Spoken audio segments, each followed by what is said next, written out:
Hey, hey, hey, les amis, comment allez-vous? J'espère que vous allez tous très bien. On se retrouve une nouvelle fois en live pour discuter de l'actualité football. Les amis, on va parler du match entre la France et le Maroc. Cette victoire hier pour les Bleus en quart de finale. Je vois qu'il y a déjà des gens présents. Salut à Dawa qui est présent sur le live. J'espère que tu vas bien. Euh, Bienvenue une nouvelle fois sur ces lives. Donc on va parler du match de entre l'équipe de France et le Maroc, évidemment la victoire des Bleus dans ce quart de finale, hein. Les Français qui sont pour une troisième fois d'affilée dans le dernier carré de la Coupe du Monde. Forcément que je vais bien. Bah oui, évidemment, évidemment, on va tous très bien après une belle victoire comme celle-ci hier, victoire solide des Bleus, c'est ce qu'on voulait. Donc, évidemment que tout le monde va bien. On va parler aussi du match de ce soir, hein, évidemment, entre l'Espagne et la Belgique. On fera notre revue de presse, hein. Donc, soyez là, les amis, hein. Si vous avez des questions, des choses à dire sur ce live, ben, n'hésitez pas. Évidemment, on commence légèrement plus tard aujourd'hui. On était un peu occupés, on était en train de travailler tout ça. Donc voilà, on va faire 2 heures, voire plus, hein, sur le match de l'équipe de France contre le Maroc, l'Espagne, Belgique, hein, ça y est, on commence. Enfin, on commence, pas du tout, ça y est, on est vraiment dans ces matchs élimination directe. Enfin, la Coupe du Monde avec des matchs plutôt cool, quoi. Donc voilà, donc n'hésitez pas si vous avez des choses à dire hein, sur le live, on répond à tout le monde les amis. En tout cas j'espère que vous allez tous très bien.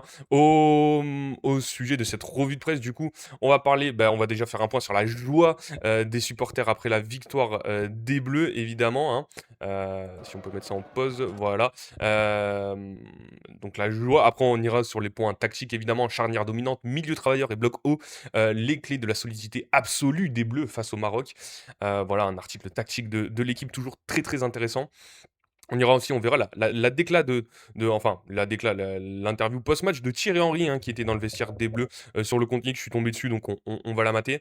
De quoi on va parler aussi? Oui, des miettes, des imprécisions, mais toujours des solutions. L'attaque des Bleus régale encore face au Maroc. Donc c'est parfait. Encore une fois, cette équipe de France est chirurgicale, les amis. Qu'est-ce qu'on dit? Sur le match de la France, j'ai pas compris le match. On est très fort, on terrorise les autres.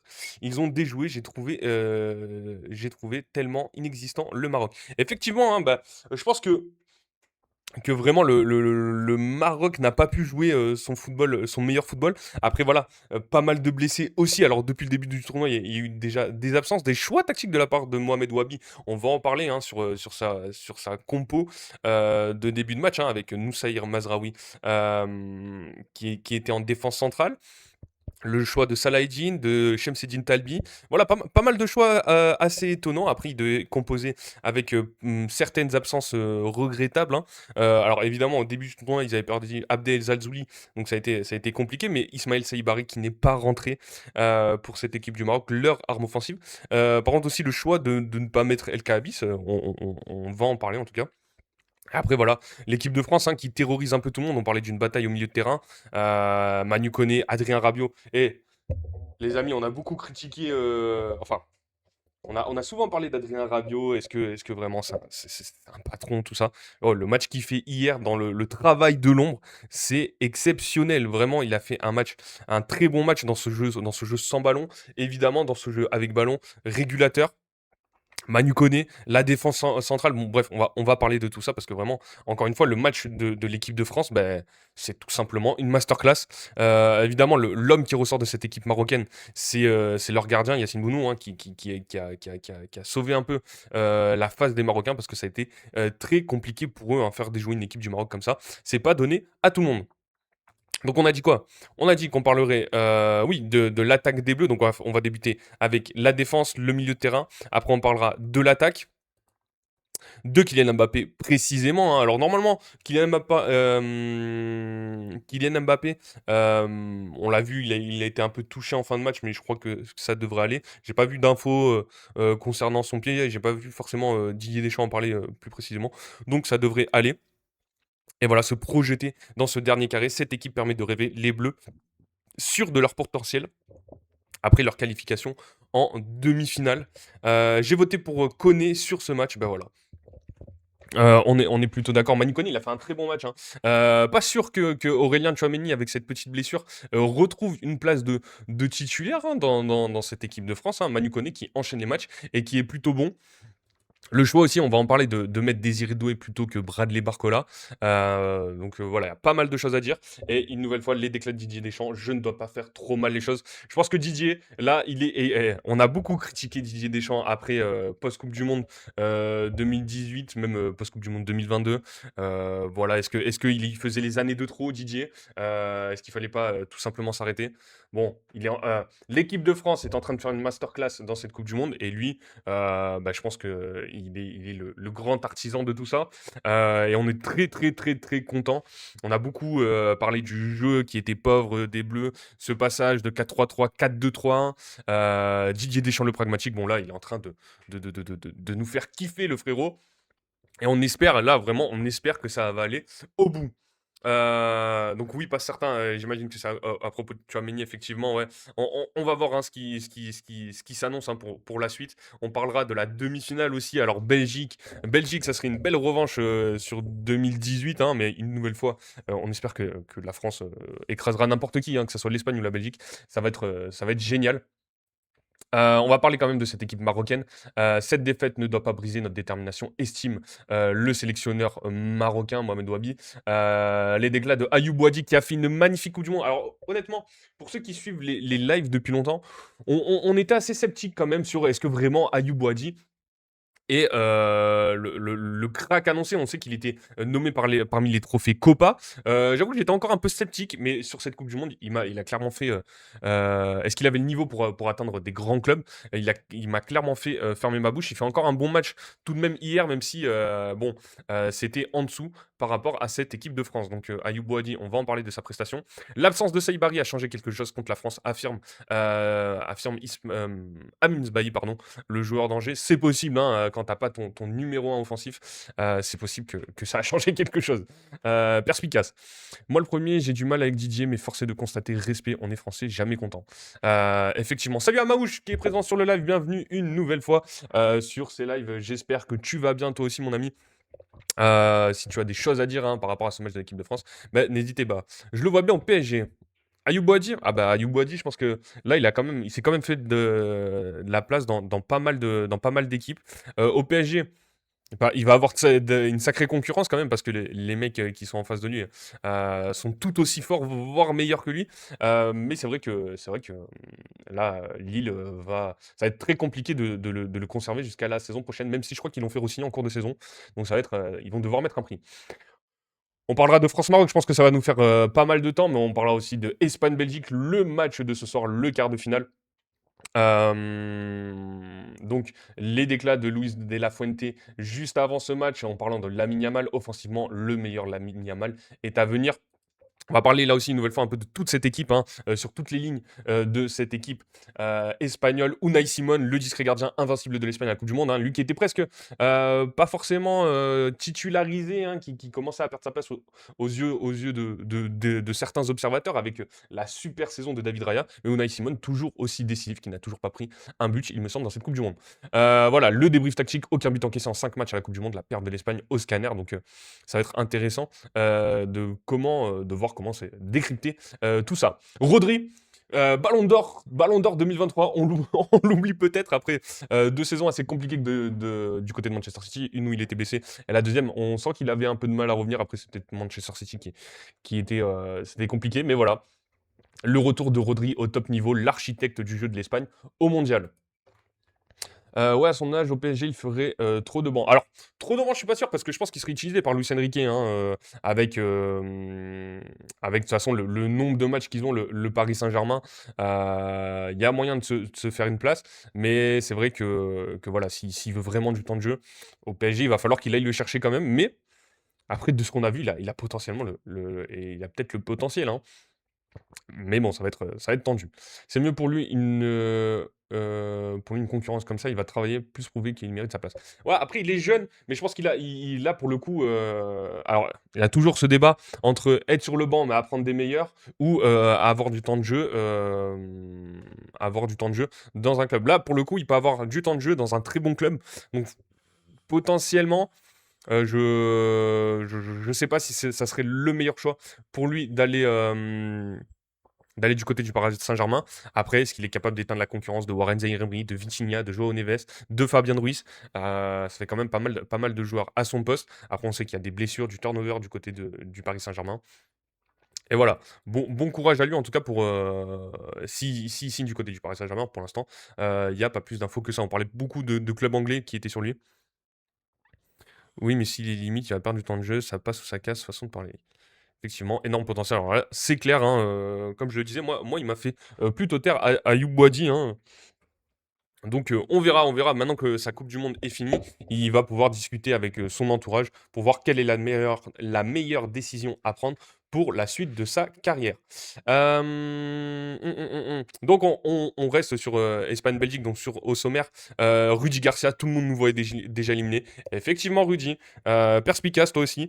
Après, attention, on fait les malins, mais cette équipe de Belgique a des arguments pour faire trembler cette équipe espagnole. Alors la photo, elle est super bien choisie, je trouve.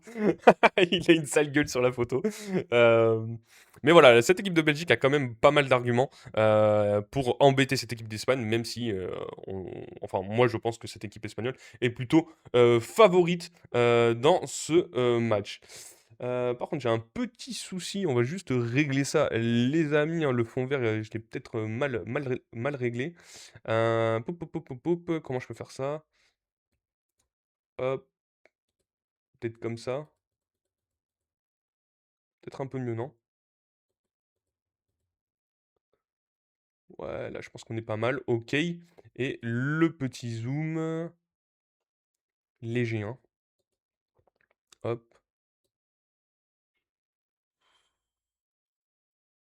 Wow.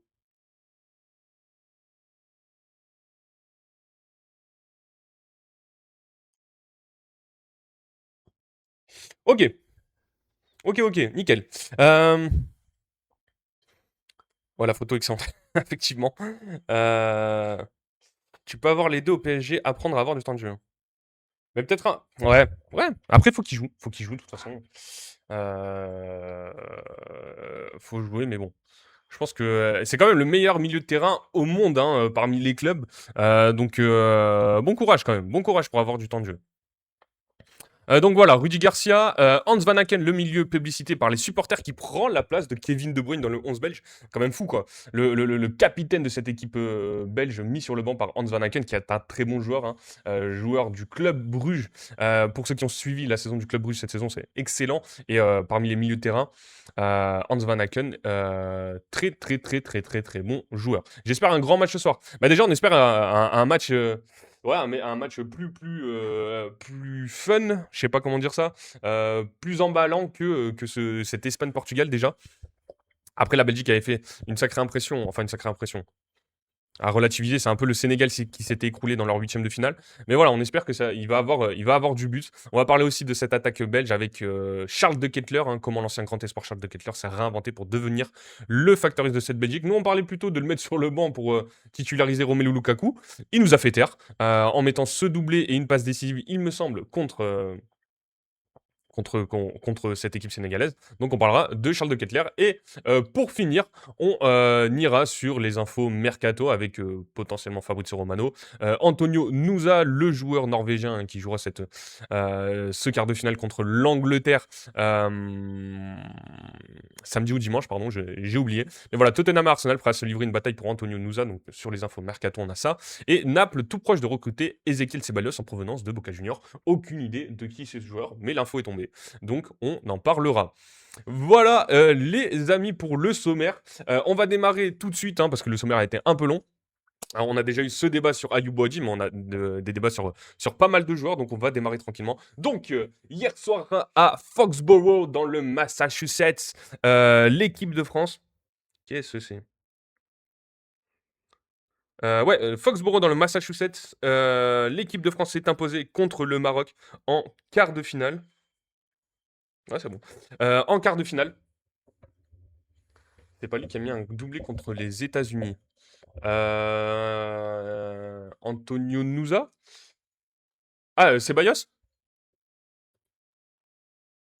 Non, je crois pas. De qui tu me parles, mon cher Maouche? Donc, quart de finale, France-Maroc, hein, on continue. Victoire 2-0 des Bleus, ça a été tendu, compliqué. On va faire le déroulé de ce match avec ce penalty raté par Kylian Mbappé. Mais sur les compos déjà, 4-2-3-1 de la part de Didier Deschamps. Alors là, c'est la même compo que depuis le début de cette compétition, avec Mac Maignan dans les cages, William Saliba, Dayo Upamecano en défense centrale. Le joueur belge, oui, oui, oui, effectivement, c'est lui qui a mis Alors, il a mis un doublé contre le... Alors attendez, je me trompe sur le tableau? Pop, pop, pop, pop. C'est contre les États-Unis? Eh oui! Désolé. Désolé, effectivement, c'est bien contre les États-Unis. Le Sénégal, c'était avant. Je suis désolé, je suis désolé. Bien vu. Merci, mon cher Maouche. Tu suis le live. Effectivement, c'était Yuri Tillman qui avait mis un doublé face au Sénégal. Et c'est contre les États-Unis qui met un doublé. J'étais sur le même truc, mais pas la même équipe. Bien vu.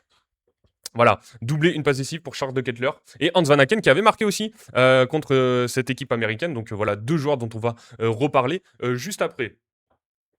Donc sur la compo de Didier Deschamps, on disait 4-2-3-1, Dayo Upamecano, William Saliba défense centrale, Jules Koundé à droite, Lucas Digne, ça y est, titulaire en équipe de France à la place de Théo Hernandez, c'est officiel. Au milieu de terrain, Adrien Rabiot, Aurélien Tchouameni, trop court, donc c'est Manu Koné qui fait d'excellentes prestations dans cette Coupe du Monde, donc qui mérite sa place de titulaire. On pouvait penser aussi à, à Warren Zaïre-Emery. Mais c'est bien Manu Koné qui est titulaire dans cette équipe de France. Les trois zinzins devant, Michael Olise en numéro 10, Kylian Mbappé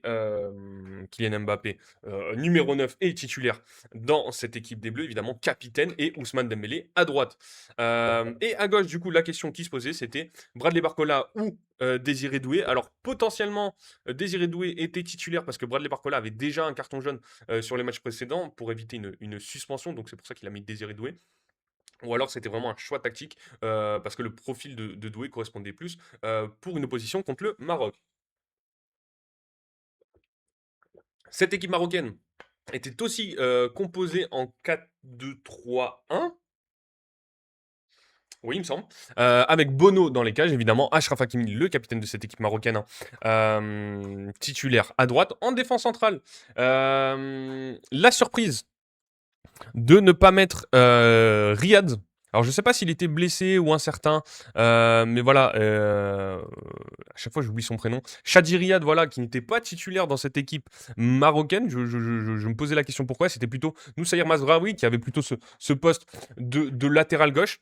Au final, il était en défense centrale aux côtés de Diop et c'était Salah Eddine qui était latéral gauche. Au milieu de terrain, les deux cracks, Ayoub Boadi et El Ainaoui. Unai derrière l'attaquant. Et en attaque, on avait Brahim Diaz à droite. Et il me semble que c'était plutôt Shemseddine Talbi devant hein, en attaque et El Khanous plutôt à gauche. Hein. Dites-moi si je me trompe. J'avoue que de toute façon, cette équipe marocaine, cette attaque marocaine, on l'a tellement pas vu que j'en oublie carrément comment étaient positionnés les joueurs. J'ai pas aimé le match d'Olysée. Alors dis-nous pourquoi tu n'as pas aimé le match d'Olysée. Moi, j'ai trouvé intéressant. C'est vrai que bon, il peut pas être fantastique à tous les matchs non plus, mais je l'ai trouvé assez bon sur ses prises de balles. Il peut avoir une passe décisive en deuxième mi-temps sur une action de Kylian Mbappé qui la met un peu haute. Sur des jeux un peu dangereux au milieu de terrain, au final, il a été plutôt bon. Bon, après, c'est vrai qu'il fait pas son meilleur match de la Coupe du Monde, mais c'est peut-être parce que cette fois-ci, il n'a pas forcément eu de stats ou quoi. Mais je l'ai trouvé plutôt intéressant, plutôt solide. On va aller voir peut-être sur les ballons perdus. Voilà, 10 duels sur 17 remportés, c'est plutôt solide. Tac réussi, un dribble, une interception, 4 récupérations. Il commet pas de faute. Je sais pas si on peut voir les ballons perdus. Il touche 77 fois le ballon, 13 avancées progressives. Longue passe réussie, 0 sur 4. Voilà, peut-être un peu. Le Maroc a joué avec un faux neuf. Effectivement, mais j'ai oublié exactement qui était vraiment dans cet axe ou non. Après, c'est pas très grave, hein, vu les actions qu'a eu le Maroc. Passe réussie dans la surface, c'est peut-être là où ça pêche un peu pour Michael Olise, mais c'est vraiment un détail, tu vois, 1 sur 4 sur les passes réussies dans la surface. Moi, je trouvais qu'il a fait plutôt un match solide, toujours, hein, vraiment un métronome qui sait gérer le tempo de cette équipe de France. Donc, plutôt bon. Il est capable de coups de génie et parfois j'ai l'impression qu'il fait n'importe quoi. Il a un jeu bizarre où je comprends son style. Après voilà, Mister Nonchalant, c'est voilà, il y a merde, comment dire? Je trouve pas les mots. Voilà, dans son style de jeu, des fois, il peut paraître un peu déconnecté, mais pour le coup, moi j'ai trouvé plutôt bon. Alors voilà, on va aller sur les stats quand même de ce match, parce que là, les stats sont parlantes, hein, visuellement. Elles représentent tout à fait ce match. 3,68 d'XG pour l'équipe de France. Heureusement que le Maroc avait Yacine Bono, parce que sinon, ils en prenaient au moins 3-4. J'allais dire 5, mais 3-4. Je vais vous laisser, j'arrive au travail. Bonne journée à vous. Ben, merci à toi, bonne journée à toi, Maouche. En espérant te revoir bientôt sur les lives en tout cas. Merci d'être passé. La possession était quand même côté marocain, mais voilà, léger, hein, 52% de possession. Et voilà, sur les tirs, 22 tirs pour l'équipe de France, 8 tirs cadrés. Alors en deuxième mi-temps, ça a beaucoup envoyé le ballon par-dessus la troisième corde, hein, par-dessus les tribunes. Mais voilà, cette équipe de France qui était très très très offensive. Pourquoi pas demain? Alors demain, je sais pas parce qu'en général le week-end il n'y a pas forcément de live. Potentiellement peut-être un live d'une heure en fin d'après-midi. Je vous tiens au courant. Mais c'est pas sûr. De toute façon, soyez à l'affût, hein. Maintenant, on met les stories tous les matins sur TikTok, sur Instagram. Donc, soyez à l'affût ou même sur X, hein, @trickfr, vous tapez. Vous pouvez me retrouver. Je vous préviens quand je suis en live. Voilà. Donc sur les tirs, voilà, 5 tirs, un seul cadré de la part de cette équipe marocaine. J'ai un doute si c'est en première mi-temps, je crois, voilà, première mi-temps, il y a un tir, 0 cadré pour le Maroc, qui a été totalement absent offensivement, cette équipe marocaine. Après, dans le reste, bon, voilà, grosse occasion pour l'équipe de France, 6. Au niveau des corners, bon, 5 de chaque côté. Un arrêt de la part de Mac et 6 pour Yacine Bonou. Alors, sur le résumé de ce match, on le voit à la 28e minute. Alors, honnêtement, l'équipe de France a eu le ballon vraiment une grosse partie du temps. En tout cas, c'était visuellement, j'avoue que les stats de possession, et je les trouve assez étonnantes parce qu'il me semblait que l'équipe de France avait tout le temps le ballon. Après, il y a eu cette vraie bataille au milieu de terrain pour le coup. Donc voilà, sur une poussée de Kylian Mbappé, c'est Noussaïr Mazraoui. Alors, on parlait arbitrage pour certains matchs précédemment. Penalty, pas penalty, est-ce que c'est légitime? Est-ce que ça peut être refusé aussi? Mais bon, Kylian Mbappé joue bien le coup. Penalty pour l'équipe de France. Ça prend légèrement un peu de temps pour qu'il puisse le tirer. Pour qu'il puisse le tirer. Mais voilà, il peut être légèrement déconcentré aussi. Et Kylian Mbappé qui rate son penalty en première mi-temps. Et donc voilà, les deux équipes restent à 0-0. Après, l'équipe de France a beaucoup d'actions. Yacine Bono qui fait pas mal d'arrêts. On va aller sur les arrêts en première mi-temps. Voilà, Yacine Bono, il a 3 arrêts, mais 3 arrêts hyper importants. Alors, je ne sais plus si c'est en première ou en deuxième qu'il a cet arrêt qui met juste au-dessus le ballon, ces petites claquettes. 3 minutes ça a pris. Putain, j'avais même pas le chiffre. Merci à toi. En deuxième mi-temps, donc l'équipe de France revient pleine d'aplomb. L'équipe du Maroc aussi, un peu plus offensive, un peu plus vers l'avant. Mais malheureusement, bah, ils étaient beaucoup trop courts, hein. Offensivement, c'était beaucoup, beaucoup trop court. Le milieu de terrain qui commence à prendre vraiment cette possession du terrain de l'équipe de France, le match d'Adrien Rabiot, très, très, très, très, très, très, très propre. Le match de Manu Koné aussi. Et donc, 60e minute, Kylian Mbappé, le serial buteur, le délivreur de cette équipe de France, le capitaine. On n'a plus les mots pour Kylian. Merci, merci Kylian, merde. 60e minute, but de Kylian Mbappé, enroulé du droit. Yacine Bounou ne peut rien faire. Il y a une ou deux occasions juste avant. Alors, je crois que c'est l'occasion juste avant où Michael Olise, voilà, il envoie cette petite passe décisive pour Kylian Mbappé.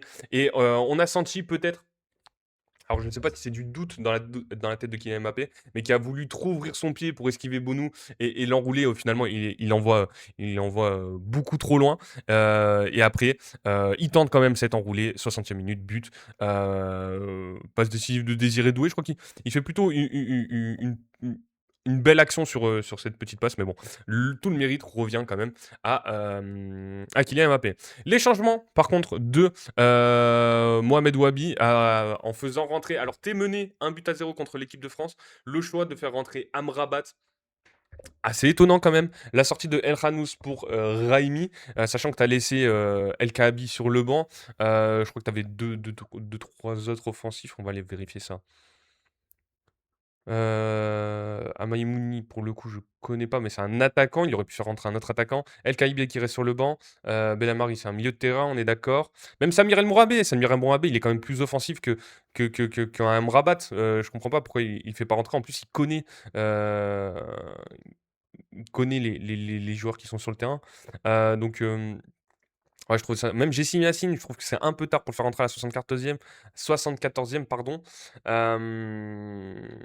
Mais voilà, les changements de cette équipe du Maroc qui sont pas bien. 66e minute, plein axe. Ousmane Dembélé qui a le temps de rentrer dans l'axe et d'ajuster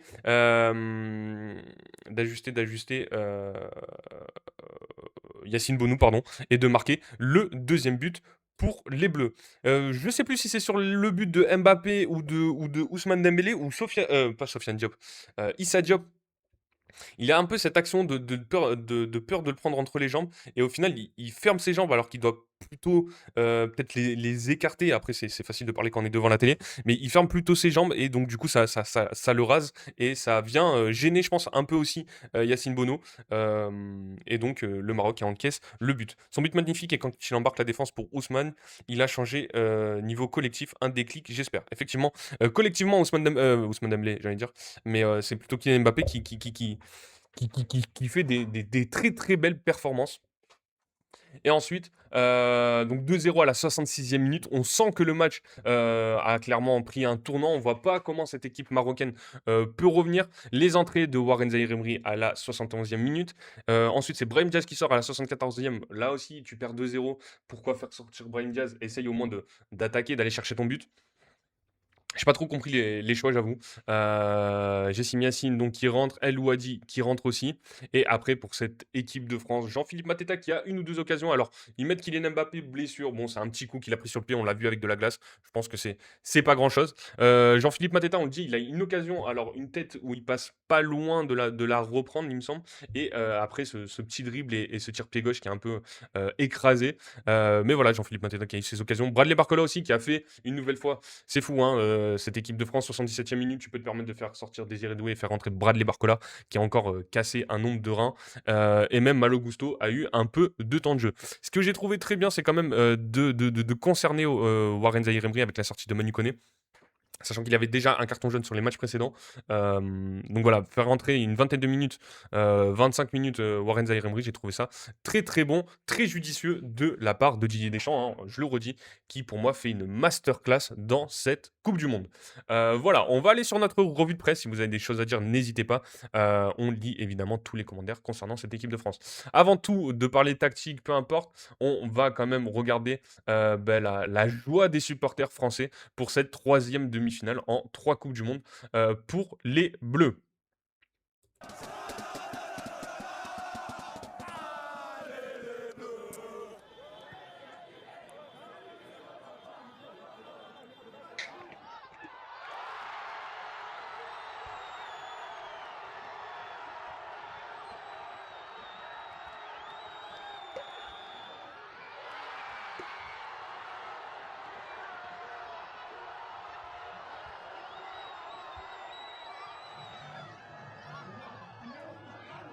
Le premier but, incroyable, c'était juste de la joie et là, trop heureuse. Je suis tellement heureux, enfin, je suis plein d'émotions et je pense que je vais pas endormir de la nuit là.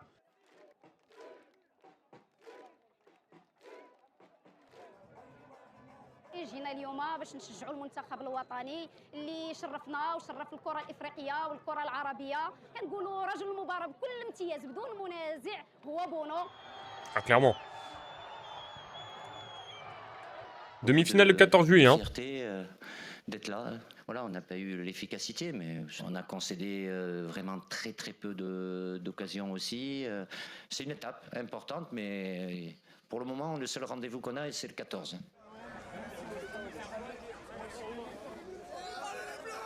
Alors, J'ai les mots toujours de dit que les Kylian équipes Mbappé. fortes, c'est les équipes qui gagnent. Et jusqu'à preuve du contraire, je vois pas de coupe dorée à côté de moi, donc c'est pas l'équipe la plus forte. C'est celle qui a le plus de potentiel, celle avec laquelle on peut se projeter le plus facilement, où il y a beaucoup de qualité. Elle te permet de rêver, bien sûr. Voilà, ça c'est les vrais mots d'un capitaine, hein. On sent que Kylian Mbappé, même dans sa com, cette fois-ci il est bon, donc voilà, hein, il y a tout vraiment pour aller chercher cette Coupe du Monde pour les Bleus. Voilà, la demi-finale pour les Bleus. Voilà, donc les liesses de joie, les mots de Didier Deschamps, les mots de Kylian Mbappé. Et après, les supporters marocains, alors on l'a vu dans la vidéo, je sais pas s'il y a des supporters marocains sur le live, hein, mais dites-nous, cette équipe du Maroc. On l'avait annoncé quand même, hein, pour ceux qui étaient sur les lives précédemment, qui ont vu les rediffs, on l'avait annoncé que le Maroc s'arrêterait en quart de finale. Alors j'avais totalement oublié que c'était potentiellement contre la France, mais quart de finale, c'était le potentiel de cette équipe marocaine. Voilà, donc on a été plutôt bon aussi. Alors, je crois que je ne l'ai pas annoncé en live, mais peut-être en privé, que j'avais dit 2-0 pour l'équipe de France ce soir. Donc, niveau prono, on est plutôt pas mal. En tout cas, on va parler de cette équipe de France. On va rentrer dans les points tactiques, évidemment. Charnière dominante, milieu travailleur et bloc haut, les clés de la solidité absolue des Bleus face au Maroc. Supérieur au Maroc en quart de finale jeudi, l'équipe de France n'a jamais été mise en danger durant la partie. La charnière Upamecano Saliba dominante dans plusieurs domaines, le duo Rabiot-Koné dans l'entrejeu et l'implication collective ont rendu les Bleus très solides. C'est un article de Dan Perez pour l'équipe. Alors, je ne sais pas si c'est cette action que l'on va voir, parce que je voulais parler d'une action précise des Bleus. Je crois que c'est celle-là, là, sur les premières photos. Non, pas celle-là. Celle-là où Dayo Upamecano, il a une sortie légèrement hasardeuse quand même. S'il y a des attaquants plus rapides, ça peut être très très dangereux. Mais voilà, où Dayo Upamecano qui a une sortie très haut sur le terrain, William Saliba qui le couvre. Donc ça part côté. Non, je crois pas que ça soit celle-là d'action. En gros, il y a une action où Dayo Upamecano, il est sorti très très fort et très haut, le Maroc part en contre-attaque et il y a une superbe couverture de William Saliba qui fait les accélérations au bon moment. Il nous rappelle un peu, comment il s'appelle? Raphaël Varane, à la grande époque, qui était très peu au sol, qui savait accélérer au bon moment pour couvrir correctement toute sa défense et que ses coéquipiers puissent se replier. Et voilà, l'action de William Saliba, très bonne. Les Bleus qui sont bien repliés et qui arrivent à éteindre rapidement cette contre-attaque marocaine. Donc on va en parler précisément. L'équipe de France a éliminé le Maroc en quart de finale jeudi en dégageant une supériorité incontestable sur tous les plans. Le quatuor offensif emmené par Kylian Mbappé a débloqué le verrou en deuxième période, mais l'un des points les plus marquants du match a été la solidité des Bleus. La bande à Deschamps n'a jamais été mise en danger, le Maroc n'a touché que 2 ballons dans la surface jusqu'au deuxième but inscrit par Ousmane Dembélé à la 66e minute. Sur l'ensemble de la partie, les Lions de l'Atlas ont tenté 5 frappes pour un total famélique de 0,14 d'XG, soit l'équivalent de ce qu'a produit le très restrictif Paraguay au tour précédent. Alors comparer le Maroc et le Paraguay, c'est très très très très dur, mais bon, les hommes mentent, pas les chiffres. Mike Maignan n'a lui eu qu'un arrêt à faire sur une frappe de loin d'Ounahi à la 83e minute et rideau. Le plan marocain ou la crainte des offensifs bleus. Avant de s'intéresser aux qualités des Bleus pour éteindre l'adversaire, on notera le choix du sélectionneur marocain au coup d'envoi qui semblait dicté par la crainte de l'armada offensive française. En l'absence de son attaquant titulaire Ismaël Saïbari, Mohamed Ouabi avait aligné Bilal El Khanous devant un milieu de terrain supplémentaire dans une approche plutôt conservatrice. Les Lions de l'Atlas ont ainsi réduit leurs options de course dans l'espace en transition et multiplié les décrochages face au bloc adverse, ce qui les a beaucoup desservis avec le ballon. Upamecano Saliba, gestion des grands espaces et jaillissement. Exactement ce qu'on disait.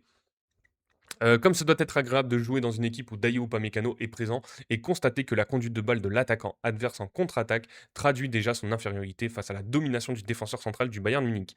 Hormis pour une catégorie d'ailier d'exception arrivée devant Upamecano, c'est devoir renoncer. Sa puissance, sa vitesse sur les grands espaces et sa fréquence d'appui offrent aux Bleus la possibilité de jouer haut et même de le laisser en 1 contre 1 sans que le danger n'apparaisse.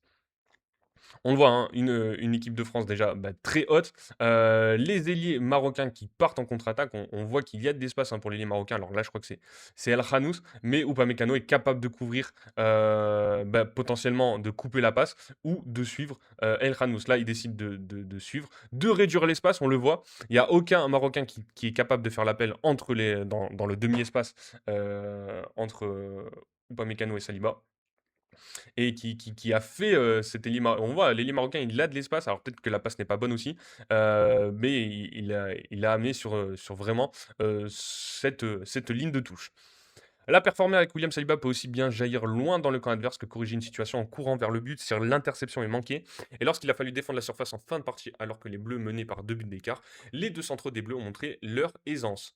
Le double pivot, couverture et récupération haute.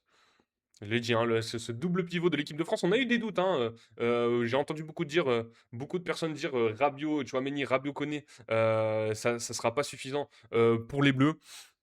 Bon, je pense qu'ils sont en train de faire taire pas mal de bouches. Le début de l'action du premier but est symbolique du travail des deux milieux défensifs durant le match. Avant l'enroulé de Mbappé dans le petit filet de Bonou, Adrien Rabiot venait de récupérer le ballon 2 fois, coup sur coup dans le dernier tiers. D'abord en jaillissant dans les pieds de Brahim Diaz, puis en remportant un duel aérien face à Ounahi sur un ballon dégagé par la défense marocaine. Son partenaire Manu Koné, titulaire en l'absence d'Aurélien Tchouameni, a été tout aussi dominant. Le milieu de l'AS Roma a gratté plusieurs ballons. 5, comme à son habitude, en avançant au duel. Mais s'il est aussi mis au diapason de l'équipe pour mieux choisir les moments où sortir de sa position et ceux où fermer la porte dans l'axe, quitte à laisser l'adversaire avec le ballon. On le voit, là, c'est le Maroc qui a la balle en phase. Enfin, c'est les centraux marocains qui ont le ballon. Ayoub Bouadi qui va se mettre dans l'axe du terrain. Mais Manu Koné et Adrien Rabiot qui vont plutôt couvrir plus bas et laisser potentiellement Kylian Mbappé ou Désiré Doué faire le pressing. Là, on voit qu'il n'y a aucun pressing fait par l'équipe de France, hein. Désiré Doué qui reste très bas. Et là, c'est, il me semble, El Ainaoui ou Ounahi qui vient demander le ballon. Pardon. Donc voilà, on a vu Manu Koné et Adrien Rabiot reculer. Du coup, quand Ounahi décide de diriger le jeu, côté droit, on a Achraf Hakimi, si je dis pas de bêtises, ou Brahim Diaz plutôt. Et donc Manu Koné et Rabiot sont déjà placés pour couvrir l'axe du terrain. Il y a Ayoub Boadi au milieu, enfin dans l'axe proche du rang central, mais ça voudrait dire faire un pas en arrière pour les Marocains et donc laisser les milieux de terrain clairement se replacer correctement. Je sais pas si c'est clair, en tout cas vous le voyez sur les images de toute façon, hein, c'est plutôt bien démontré. Bloc haut, offensif, impliqué et domination athlétique. On l'a vu, les Bleus ont le profil de charnière adéquat pour évoluer au bloc haut. On ajoutera la domination athlétique sur les duels au sol ou dans les airs quand l'adversaire dégage. L'équipe de France a d'ailleurs remporté 92,3% de ses duels aériens face au Maroc, mais devant la bande à Deschamps a aussi besoin d'offensifs impliqués et ceux-ci ont été plutôt au rendez-vous, en particulier Désiré Doué franc. Alors, mais devant la bande à Deschamps a aussi besoin d'offensifs impliqués et ceux-ci ont été plutôt au rendez-vous, en particulier Désiré Doué, français qui a récupéré le plus de ballons, 6. Chapeau à Désiré Doué, c'est peut-être pour ça qu'il était titulaire. Sur les phases de relance adverse, Ousmane Dembélé vient dans un premier temps à hauteur de Mbappé pour cadrer le défenseur central gauche, alors que plusieurs équipes préfèrent faire monter leur numéro 10, ici Olysée. Au niveau de l'attaquant sur les phases de pressing haut, le ballon d'or se replie vite si le premier rideau est franchi, sachant que les Bleus assument peu le 1 contre 1 et préfèrent accepter un premier décalage pour se replier. Donc on le voit, Ousmane Dembélé qui est vraiment proche sur la première relance, Kylian Mbappé aussi qui couvre vers Issa Diop. Donc là, c'est où il y a une très très bonne qualité de sortie, hein. On le voit avec Ayoub Boadi qui joue très bas aussi, qui peut décaler sur le côté gauche. Ou sinon, c'est forcer cette équipe marocaine à jouer long parce que Michael Olysée aussi vient faire le pressing vers Boadi. On le voit, du coup, ça se décale côté droit pour cette équipe du Maroc. Issa Diop qui est obligé de transmettre rapidement parce que Kylian Mbappé vient faire le pressing, attention, et Désiré Doué, une nouvelle fois, qui vient faire le pressing aussi vers Achraf Hakimi. On le voit, relance plein axe et c'est Adrien Rabiot qui est là pour récupérer. Ils devront être vigilants sur les situations où Mbappé est aspiré dans l'axe et où Olysée sort à sa gauche. Le Maroc a trouvé des joueurs facilement libres dans l'entrejeu sans faire fructifier ce décalage. L'équipe de France arrive en demi-finale en n'ayant concédé que 4 tirs cadrés au total sur les 3 rencontres du tableau final dans des configurations où elle évoluait souvent en bloc haut. Si elle affronte l'Espagne en quart face à la Belgique vendredi 21h, le nombre de séquences près de sa surface devrait augmenter. Un défi différent pour la défense des Bleus et une opportunité encore plus grande pour leur attaque. Donc voilà, un masterclass encore une fois tactique de l'équipe de France et de ses joueurs tout simplement. Euh, Et en attaque, les Bleus ont réussi à mettre 2 buts, alors qu'il y avait très peu d'espace déjà dans cette défense marocaine et qu'ils ont beaucoup, dû contourner. Ils ont beaucoup vendangé aussi, on l'a vu, hein, 22 tirs, 8 cadrés. C'est pas énorme, mais tout de même 2 buts, des miettes, des imprécisions, mais toujours des solutions. L'attaque des Bleus régale encore face au Maroc. À l'image du match face au Paraguay, le quatuor offensif français a eu besoin d'une heure pour retrouver la faille face au Maroc en quart de finale de la Coupe du Monde, mais il a su profiter de chaque brèche offerte. C'est un article de Damien Degore pour l'équipe. Un mètre suffit à Kylian Mbappé pour déclencher une frappe venue d'ailleurs. Un peu plus tôt, Désiré Doué avait failli profiter de l'une des rares situations où le Maroc n'avait pas été attentif. Un peu après, c'est Ousmane Dembélé qui a goulûment profité de l'appel de Mbappé pour lui libérer l'espace et marquer le deuxième but français. Cette attaque n'a besoin que de miettes pour se régaler, alors lorsque l'adversaire commence à lui proposer un festin, parce qu'il doit attaquer, la menace devient incontrôlable. L'animation offensive de l'équipe de France a une nouvelle fois montré qu'il était préférable de ne pas lui offrir trop d'espace, sous peine d'être immédiatement sanctionné. Sa première période jeudi, comme celle en huitième de finale contre le Paraguay, n'avait pas été aboutie, mais aucune des défenses marocaines comme paraguayennes aura été obligée de recourir à des prises à deux sur quasiment chacun des attaquants. Quand ce n'était pas sur Mbappé, c'était sur Dembélé qui a tout de même souvent manqué de justesse, ou alors sur Désiré Doué et parfois sur Michael Olise, plus discret jeudi. Sans doute plus d'espace en demi. Le joueur offensif du Bayern Munich ne s'est pourtant pas caché, son contrôle orienté dos but qui a éliminé Ayoub Boadji n'était pas loin d'être un dribble décisif pour Mbappé si celui-ci n'avait pas dévissé sa frappe. Donc là, c'est l'occasion plus haute sur le terrain, mais moi je pensais à une action peut-être plus basse, où il est vraiment dans la surface de l'équipe de France et qui fait ce contrôle orienté plein axe et qui arrive à décider de où va s'organiser le jeu. Ces déplacements entre les lignes n'ont pas non plus permis de semer le trouble désiré. Ceux de Doué, en revanche, ont été plus déséquilibrants. Même s'il a perdu beaucoup de ballons, l'attaquant parisien a fait souffrir Achraf Hakimi. Surtout, c'est lui qui décale son capitaine sur l'ouverture du score. Doué a donné raison à Didier Deschamps, qui avait choisi de le titulariser à la place de Bradley Barcola.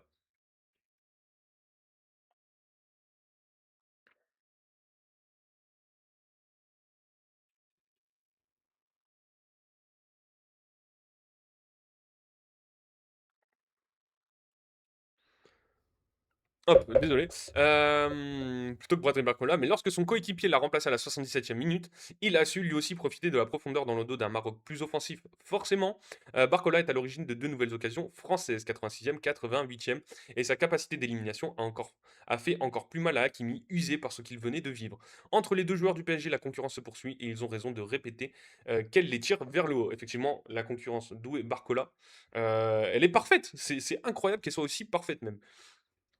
Mais bon, c'est Luis Enrique qui s'en régale et Didier Deschamps aussi. Bien sûr, cette attaque française sort de ce quart de finale avec une impression partagée. Il y a celle d'avoir fait le métier, mais aussi celle qu'elle peut encore mieux le faire, être plus efficace. Les températures élevées dans le Massachusetts n'ont pas aidé à donner plus de vitesse au jeu, mais elles n'expliquent pas certaines imprécisions dans le dernier geste.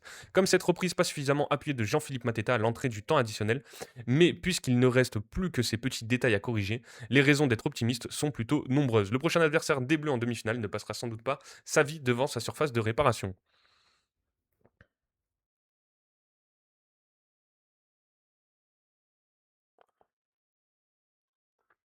Voilà, c'est plutôt bien résumé aussi par The French Wood dans les commentaires. Les courses d'appel pour les potes, les petits replacements, etc. Ou et Saliba qui sont durs à surprendre. Koné qui perd un ballon mais qui le récupère direct, ça commence à faire de belles certitudes.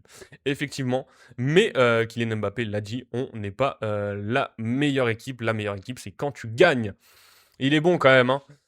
Kylian Mbappé, imperturbable, poursuit son duel à distance avec Lionel Messi à la Coupe du Monde 2026. En débloquant la situation contre le Maroc jeudi en quart de finale, le capitaine des Bleus a rejoint l'Argentin en tête du classement des buteurs de ce mondial. L'attaquant tricolore avait manqué un penalty en première période. C'est un article de Denis Métrier pour Le Monde, hein. Dans les tribunes du Gillette Stadium de Foxborough, un murmure se répand à la 77e minute du quart de finale de la Coupe du Monde entre la France et le Maroc. Jeudi 9 juillet, les yeux du public se détournent de l'action pour se poser sur Kylian Mbappé assis dans le rond central. Le capitaine des Bleus grimace avant de céder sa place à Jean-Philippe Mateta. Alors heureusement que c'est seulement un coup et pas une blessure physique, hein, que ce soit derrière la cuisse ou quelque chose comme ça. Donc rassuré quand même. Le capitaine des Bleus grimace avant de céder sa place à Jean-Philippe Mateta. L'agitation sur le banc de touche où il s'installe avec une poche de glace sur la cheville droite revêt alors plus d'intérêt que le terrain puisque la victoire semble acquise. L'alerte n'est que de courte durée. Au coup de sifflet final, la star tricolore rechausse ses crampons, trottine pour rejoindre ses coéquipiers et sauter de joie. Au moment de célébrer la qualification pour le dernier carré, puis Kylian Mbappé se montre rassurant au micro de M6, le diffuseur de la compétition. Le coup reçu pendant la rencontre ne compromet pas sa participation à la suite du tournoi. Alléluia, mes amis! Kylian Mbappé, ce n'est pas quelqu'un qui doute et l'une des formules de prédilection de Didier Deschamps. Quand le sélectionneur est invité à parler de l'avant-centre qui fait figure de premier relais au sein du groupe tricolore, à l'approche du mondial, l'attaquant du Real Madrid aurait pourtant eu de quoi douter. Après une saison ratée sur le plan collectif avec le club espagnol qui s'est achevé sans trophée majeur, une saison frustrante individuellement en raison des sifflets ponctuels des fans des merengues. Malgré une avalanche de buts inscrits et inquiétante physiquement alors qu'il a traîné des douleurs à un genou et à une cuisse pendant une bonne partie du printemps. C'est vrai aussi, hein, mais il a été malin le Kiki, hein, à la fin de saison, hop, voilà, c'est au frigo. Et donc les blessures, c'est derrière lui, en tout cas, on l'espère. Sauf que, autre aphorisme prisé du coach des Bleus, Kylian, c'est Kylian. Après Mike, c'est Mike et Kylian, c'est Kylian. Un joueur convaincu depuis qu'il est tout jeune de sa prédisposition à accomplir de grandes choses. Il n'a pas encore remporté de Ligue des Champions et ne pourra plus rattraper ce temps perdu en club. Mais son talent s'exprime avec brio tous les 4 ans. Peut-être parce qu'il place le mondial au-dessus du reste. Et il a bien raison. Il n'y a pas de chose plus forte que de représenter son pays à la Coupe du Monde, a-t-il encore insisté à l'issue du match contre les Lions d'Atlas. Imbroglio. Cette propension à aller au-delà des attentes placées en lui malgré un enjeu considérable, Kylian Mbappé ne l'a perdu que 2 fois depuis le début de l'édition 2026. Lors de l'entrée en lice des Bleus contre le Sénégal, puis au cours de ce quart de finale, chaque fois en première période contre le Maroc. Le joueur qui a grandi à Bondy, Seine-Saint-Denis, a d'abord vu son penalty arrêté par Yacine Bounou. Je ne tire pas bien, a-t-il reconnu après la rencontre avant de mentionner ses 3 minutes et 11 secondes d'attente qui ont précédé sa course d'élan. Il y a eu un imbroglio, l'arbitre me dit qu'il y a penalty, ensuite il vient me voir quand je commence à me concentrer pour me dire qu'il n'y a pas penalty. Il me dit: «Attends, il y a une action 2 minutes avant qu'il faut vérifier à l'arbitrage vidéo». Mais c'est comme ça, je me suis laissé déconcentrer. J'ai fait beaucoup de scénarios sur la manière de me concentrer pour un penalty et celui-là, je ne l'avais pas encore, a-t-il expliqué. Pour la première fois depuis son tir au but manqué en huitième de finale de l'Euro 2021 contre la Suisse, 3-3 tir au but 4-5, on se souvient qu'il avait raté, qui avait précipité l'élimination de l'équipe de France, Kylian Mbappé a échoué dans cet exercice en sélection. À l'époque, le déferlement de haine qu'il avait subi l'avait poussé à réfléchir sérieusement sur son envie de poursuivre ou non sa carrière en bleu. L'attaquant qui évoluait alors au Paris Saint-Germain pouvait encore nourrir des hésitations quant à sa capacité à se relever. Cela ne semble plus être le cas aujourd'hui. Comme Lionel Messi contre l'Égypte en huitième de finale, la vedette argentine avait alors manqué un penalty avant de sonner la révolte des siens en fin de partie. L'attaquant de 27 ans a su laisser derrière lui sa première période ratée pour se racheter. Il s'est d'abord ouvert un angle de tir pour débloquer le score et marquer d'une frappe millimétrée avant de délivrer une passe décisive à Ousmane Dembélé, non sans ouvrir à ce dernier le chemin du but. Décisif à 11 reprises, c'est un joueur incroyable, c'est notre capitaine, il ne doute pas, il a un mental incroyable, on est content pour lui, on espère qu'il va nous apporter plus de buts, a affirmé le Ballon d'Or 2025 qui a déjà reçu 3 passes décisives de Kylian Mbappé dans cette Coupe du Monde. Si on les ajoute à ces 8 buts qui lui ont permis de rejoindre Lionel Messi au classement des buteurs de cette édition, l'avant-centre du Real Madrid est le premier joueur depuis l'Allemand Gerd Müller en 1970 à se montrer décisif à 11 reprises en Coupe du Monde. On rappelle, nous tout ce qu'on veut, c'est que Kylian Mbappé... Alors, du coup, il reste 2 matchs. 2 matchs, 8 buts, donc ça veut dire qu'il faut qu'il en marque 5. 5 matchs enfin 5 buts en 2 matchs pour aller égaliser, le record de Juste Fontaine et ses 13 buts sur une seule coupe du monde. Cependant, le Français reste à une unité de l'Argentin au classement des meilleurs buteurs de l'histoire de la compétition, 21 contre 20, et ce duel à distance semble faire office de catalyseur pour les deux anciens partenaires au PSG. À l'occasion du quart de finale de l'Albi Céleste contre la Suisse samedi 11 juillet, le second aura l'occasion de répondre au premier qui va disputer sa troisième finale en autant de participation au mondial. Les Bleus de leur côté affronteront l'Espagne ou la Belgique mardi 14 juillet à Dallas. Je n'ai pas de préférence, a déclaré Kylian Mbappé, avant d'ajouter: j'ai toujours dit que les équipes fortes étaient celles qui gagnaient, et jusqu'à preuve du contraire, je ne vois pas de coupe dorée à côté de moi. La Roja et les Diables Rouges sont prévenus, le leader de l'attaque française est en mission. But par joueur, nombre de buts marqués par chaque joueur lors des différentes coupes du monde masculines. Donc Kylian Mbappé est à 20 buts, 8 buts en 2022, 8 buts en 2026 et 4 buts en 2018. Ah, mais s'il avait mis un but en 2018. Après, ils se sont arrêtés en quart. Miroslav Klose, il est à 16 au total. Harry Kane, 14. Juste Fontaine, voilà. 13 buts en 58. 13 buts sur une Coupe du Monde. Ronaldo, je crois qu'il en avait mis 8 aussi. Donc ça, il a égalisé Ronaldo. Ronaldo le Brésilien, hein. Cristiano Ronaldo, c'est un but en 2006, un but en 2010, un but en 2014 alors qu'il est au summum. 4 buts en 2018, un but en 2022. Cri-cri, putain. Donc voilà, hein, Kylian Mbappé qui continue sa masterclass en Coupe du Monde en espérant qu'il aille jusqu'au bout, les 13 buts, Kiki. Cette équipe permet de rêver, hein. Donc là, on va se projeter sur cette demi-finale. Les Bleus sûrs de leur potentiel après leur qualification en demi-finale. Arrivés en demi-finale à la Coupe du Monde après avoir battu le Maroc ce jeudi et dominé leurs précédents adversaires, les Bleus ont conscience de leur qualité, même s'ils pensent pouvoir encore faire mieux. Putain, mais faire mieux! Faire mieux quand ils ont fait une masterclass contre la Suède, qu'ils n'ont pas perdu leur nerf contre cette équipe du Paraguay, qu'ils ont battu, qu'ils ont éteint, on va dire, hein, ils ont éteint cette équipe du Maroc. Vous pouvez penser ce que vous voulez, le Maroc, c'est clairement fait éteindre, hein, je n'ai pas peur des mots, je vous le dis.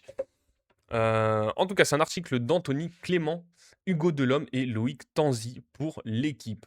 Habitués à être heureux avec le PSG, Warren Zaïre-Emery et Ousmane Dembélé ne sont surtout pas blasés avec les Bleus et n'ont pas oublié de savourer le bonheur de la qualification pour les demi-finales conquises contre le Maroc ce jeudi. Ce souvenir restera gravé dans ma tête pendant de longues années. Ce sont des moments qui marquent, à confier en zone mixte le jeune milieu heureux d'être enfin entré en jeu. Alors que le Ballon d'Or appréciait la performance de l'équipe de France à un niveau aussi haut, je suis très content. Jouer une demi-finale de Coupe du Monde, c'est exceptionnel et on le fait une troisième fois de suite. Cette réussite n'est toutefois pas un accomplissement pour ce groupe qui rêve d'étirer son séjour jusqu'à la finale à New York le 19 juillet. Et il sera vite l'heure de se projeter sur la suite. Le prochain rendez-vous mardi à Dallas contre l'Espagne ou la Belgique. L'Espagne, ce serait la revanche de l'Euro 2024 et de la défaite en demi-finale. 2 buts à 1. La Belgique, ce serait le rappel d'un grand souvenir de la victoire lors de la Coupe du Monde 2018, également en demi-finale, 1 but à 0. Quoi qu'il arrive, ce sera une revanche pour quelqu'un à résumer Kylian Mbappé. Je n'ai pas de préférence pour notre futur adversaire, je pense surtout à récupérer.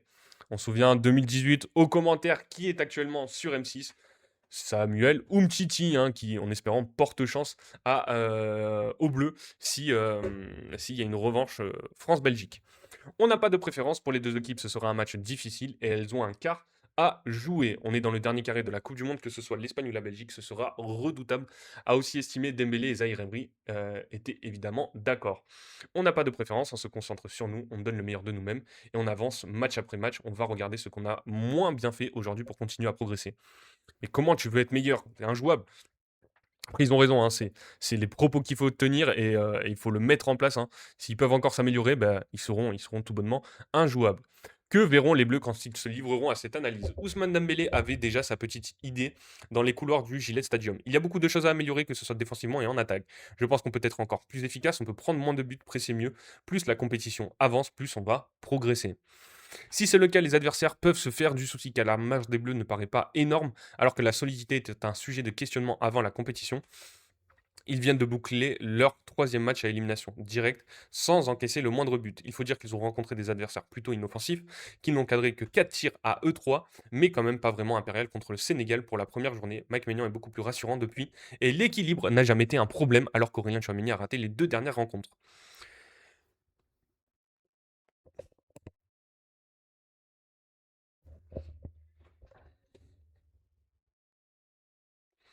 Les coups de pied arrêtés et les centres dans la marge, dans la marge de progression. Puisqu'il faut donc creuser pour trouver des pistes d'amélioration, Dembélé n'hésite pas à se citer lui-même. Je monte en puissance, je suis content de mes performances, même si je peux faire encore mieux. On va essayer d'aller au bout. Il y a de quoi s'enflammer, même si Mbappé a remis les choses en perspective en ne voulant pas dire qu'il évoluait dans la meilleure équipe de France qu'il ait connue. Je ne sais pas, j'ai été champion du monde, vice-champion du monde et cette équipe ne l'est pas encore. En revanche, c'est sans doute celle qui a le plus de potentiel, celle avec qui on peut se projeter. Il y a énormément de qualité dans cette équipe. Dans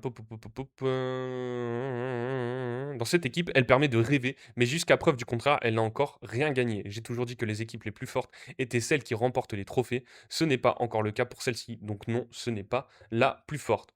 Cela peut vite venir, le capitaine le sait bien, on est conscient du potentiel de cette équipe, mais le potentiel à lui seul ne fait pas gagner. On a confiance en nous, mais on a encore beaucoup de choses à prouver si on veut être considéré comme une équipe presque invincible. Il faudra notamment soigner les coups de pied arrêtés, faire en sorte que davantage de centres puissent trouver preneur, autant de domaines que les Bleus ont su réduire à des détails jusqu'ici. Face à des adversaires qu'ils ont transformés en victimes désignées, on a senti que dans les moments où on n'avait pas le ballon et qu'on leur a laissé, ils étaient peu dangereux. On avait peu à craindre de cette équipe. C'est la sensation qu'on avait sur le terrain, a ainsi lâché Adrien Rabiot. Si les Bleus ont encore cette sensation en demi-finale, on pourra être sûr que ce sont eux qui rendent les autres plus faibles. Donc voilà, tout est au vert pour les Bleus. On va finir pour l'équipe de France avec les mots de Didier Deschamps et on parlera quand même de cette équipe marocaine. Je ne dois pas trop faire mal les choses, estime Deschamps après la qualification. Tout en accordant tout le mérite à ses joueurs, Didier Deschamps qualifié pour sa troisième de finale en 4 Coupes du Monde disputées en tant que sélectionneur. Après sa victoire en quart contre le Maroc, a estimé ne pas devoir faire trop mal les choses. Les secrets de sa méthode a détaillé le sélectionneur des Bleus, c'est d'avoir de bons joueurs, de très bons joueurs évidemment, parce que je ne sais que trop que le mérite d'un sélectionneur et d'un staff passe par les joueurs, mais je ne dois pas trop faire mal les choses quand même. Waouh! A-t-il souri, insistant sur la fierté d'être là pour la troisième fois consécutive. En plus du résultat aujourd'hui, il y avait des joueurs comme Warren qui n'avait pas joué une minute, qui a fait une rentrée tonitruante. J'ai des joueurs qui jouent, d'autres qui jouent peu, d'autres qui ne jouent pas, mais qui pourraient jouer. Aussi, donc c'est une aventure humaine, je suis très heureux sur le plan personnel, mais très heureux aussi de les voir prendre autant de plaisir, a-t-il insisté. Le sélectionneur français a loué le fait que le doute ne s'installait pas dans la tête de ses joueurs, même après des occasions ratées, encore moins dans la tête de Kylian Mbappé, un capitaine exemplaire, loin du dictateur que l'on décrit, à qui il reproche seulement de compter, avec ses 104 sélections désormais, une sélection de plus que lui lorsqu'il était joueur. Conscient d'être en mission durant ce mondial 2026, Didier Deschamps attribue la réussite française à l'état d'esprit qu'il a insufflé à son groupe. Les joueurs ont bien pris conscience qu'être en équipe de France, c'était surtout avoir des devoirs par rapport aux supporters qui sont là, à tous ceux qui sont en France et la jeune génération aussi. Ce maillot est au-dessus de tout, ça me fait vraiment plaisir de voir que les joueurs sont attachés à ça, a-t-il conclu. Donc voilà, tout est au vert, je vous le dis. Cette défaite ne doit pas briser notre détermination, estime Ouabi. On va parler de cette équipe du Maroc, donc les déclats de Mohamed Ouabi, de Ayoub Ouadi et de Amin Zbahi. Voilà. Et après, on passera à Espagne-Belgique. On est déjà à quoi 1h15. Donc on est plutôt bien, les amis. Cette défaite ne doit pas briser notre détermination, estime Ouabi. Le sélectionneur du Maroc, Mohamed Ouabi, n'a pas souhaité remettre en cause la politique de développement du football marocain, malgré la défaite en quart du Mondial 2026 face à la France 2-0 qui ne doit pas briser notre détermination, a-t-il pensé jeudi après la rencontre. Nous devons continuer à croire en notre projet, poursuivre notre travail et rester concentrés sur les fondamentaux. Cette défaite ne doit pas briser notre détermination, a insisté Ouabi. Il y a forcément de la déception parce que nous voulions accomplir davantage, mais nous devons accepter ce résultat, a-t-il ajouté. Convaincu que l'avenir sera très beau si cette équipe continue sur cette voie. Bien sûr, nous voulions gagner ce match, nous avons tout donné face à un adversaire très fort. Mais nous continuerons à construire une équipe capable de lutter pour les titres. Le successeur de Walid Regragui, qui avait hissé les Lions de l'Atlas jusqu'en demi-finale de Coupe du Monde au Qatar en 2022, a reconnu la supériorité française, notamment en première période. Nous avons affronté une équipe de très haut niveau en première période, nous avons beaucoup souffert et les joueurs cherchaient un second souffle. Heureusement, Yacine Bounou nous a maintenus dans le match grâce à son arrêt sur penalty, a-t-il analysé, regrettant tout de même les circonstances du premier but, inscrit par Kylian Mbappé à l'heure de jeu. Le but est venu d'une action confuse avec un duel et un cafouillage. Certains de nos joueurs se sont arrêtés en pensant qu'il y avait une main. Je ne suis pas arbitre et je ne peux pas dire qu'il y avait faute ou non. Ensuite, les choses sont devenues encore plus compliquées avec l'action individuelle de Kylian Mbappé à dérouler Ouabi. Voilà pour les mots du sélectionneur marocain. On va juste faire un petit truc, les amis, les amis. Hop, hop, hop. Peut-être changer la catégorie de ce live. On a mis IRL, ah ouais? Euh,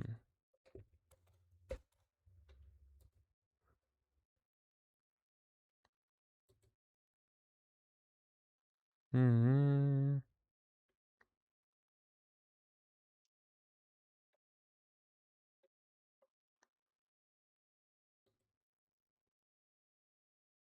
Mmh, mmh, mmh.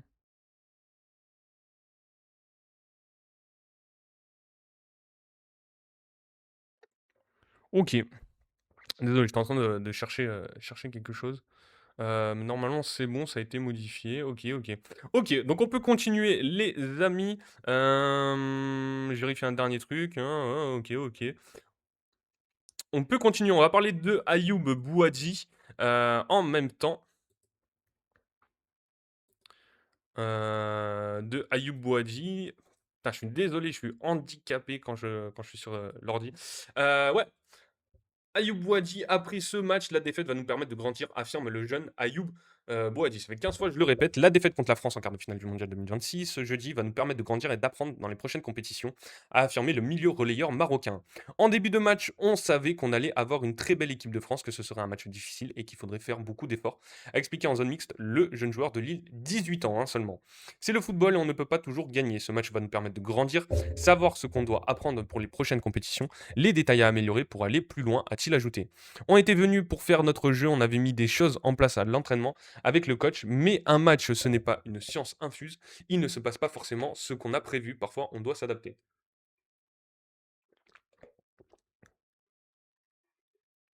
L'équipe adverse fait aussi de bonnes choses, il faut savoir l'accepter, on sait ce qu'on doit améliorer pour revenir encore plus fort, a-t-il expliqué, alors que le Maroc co-organisera le mondial 2030 avec l'Espagne et le Portugal. Né en 2007 en France, des parents marocains et a évolué sous le maillot bleu dans les équipes de jeunes, il était encore capitaine de la section Esport en mars et n'a choisi de représenter le Maroc en mai, juste avant le début de la Coupe du Monde. Toujours, toujours rappeler ce genre de choses. Je n'ai aucun regret d'avoir choisi le Maroc, je suis très fier, a-t-il dit malgré l'élimination. J'ai toujours dit que c'était un choix de cœur, peu importe ce qu'il se passe, les joueurs, le staff, on donnera tout pour le maillot. Voilà, plutôt des propos assez matures de la part du milieu du Maroc. L'absence de Saïbari a changé quelque chose contre la France, affirme Zbaye. Pas folle la guêpe, hein. Faut, faut- on est plutôt d'accord sur ça quand même, hein, que l'absence de Ismaël Saïbari, hein, ça a été une grande perte. L'absence aussi de Abdé, Hem, c'est aussi une grosse perte pour cette équipe marocaine. L'absence d'Ismaël Saïbari blessé, a changé quelque chose pour l'équipe du Maroc, battu 2-0 par la France en quart de finale du mondial 2026, a estimé jeudi l'ailier marocain d'Angers, Amine Sbahi. L'absence de Saïbari a changé quelque chose, c'est un joueur important qui avait fait un beau début de compétition. C'est une grande perte pour nous et j'espère qu'il reviendra plus fort comme l'équipe du Maroc, a-t-il dit. Hop. Tout, tout, tout, tout, tout, tout, tout. On est.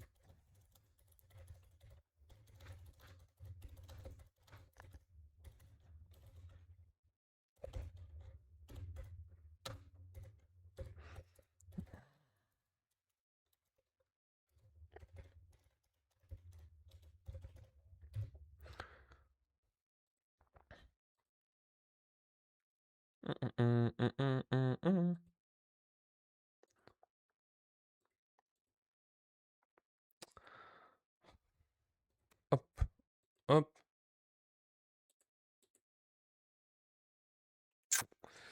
C'est vrai qu'il y a ça, j'ai oublié de l'enlever. OK. OK, on peut continuer. Donc, qu'est-ce que nous dit Amine Sbahi? L'absence d'un Saïbari, OK. Sorti blessé à la cuisse lors du huitième de finale face au Canada, le nouveau joueur du Bayern Munich, meilleur buteur du Maroc depuis le début de la compétition, a dû déclarer forfait contre les Bleus. On a tout donné pour gagner ce match et on a des regrets parce qu'on voulait aller plus loin, mais on reviendra plus fort, a poursuivi Sbahi, entré en jeu à la 85e minute. La Grinta et l'envie, elles étaient là aujourd'hui, mais le football ce n'est pas que ça, et ça n'est pas passé. On a eu un petit peu de déchets techniques, ça fait partie du jeu aussi. Ce qui nous a manqué aujourd'hui, on est à chaud, on analysera le match un peu plus tard. On a perdu, on est déçu, tout simplement. Évidemment que tu as de quoi être déçu. Mais bon, le Maroc reviendra plus fort, hein, lors de la prochaine CAN, en 2027, hein, janvier 2020, non pas janvier 2027, décembre 2027 plutôt. Ouais. On va passer au match de ce soir entre l'Espagne et la Belgique. On va aller directement sur les compos probables.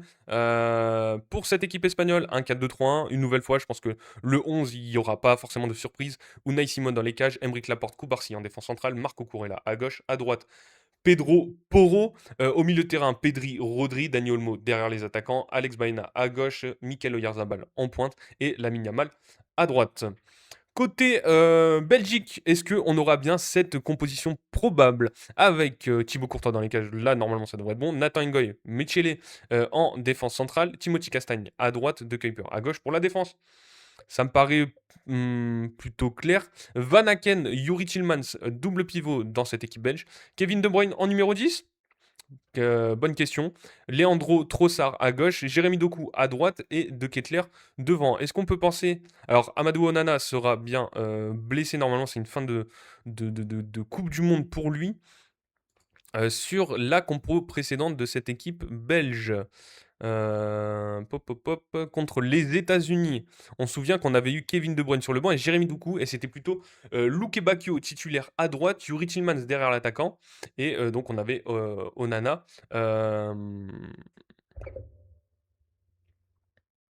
Onana directement titulaire. Là, il sera blessé. Est-ce qu'on peut s'attendre à... Est-ce que Diego Moreira sera titulaire aussi à gauche? Ça, c'est une vraie question pour cette équipe américaine. Van Aken était aussi sur le banc. C'était Raskin. Alors, est-ce que Raskin peut prendre la place d'un des joueurs? Ça m'étonnerait, hein, sachant que Tillmans est capitaine. Van Aken est très bon et Kevin De Bruyne est co-capitaine. Donc, ça m'étonnerait pas mal. Donc, on devrait voir plutôt cette équipe de la part de Rudy Garcia, Lukaku titulaire ou non. Il y a de quoi se poser des questions. Si vous voulez un prono déjà, on va céder des cotes.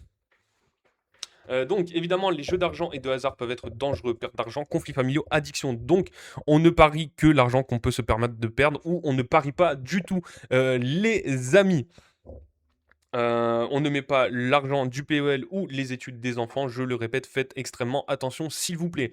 Et le mieux, c'est de ne pas parier du tout, comme ça, on est sûr. Au niveau des cotes, par contre, pour dégager un favori, on le voit, l'Espagne est clairement,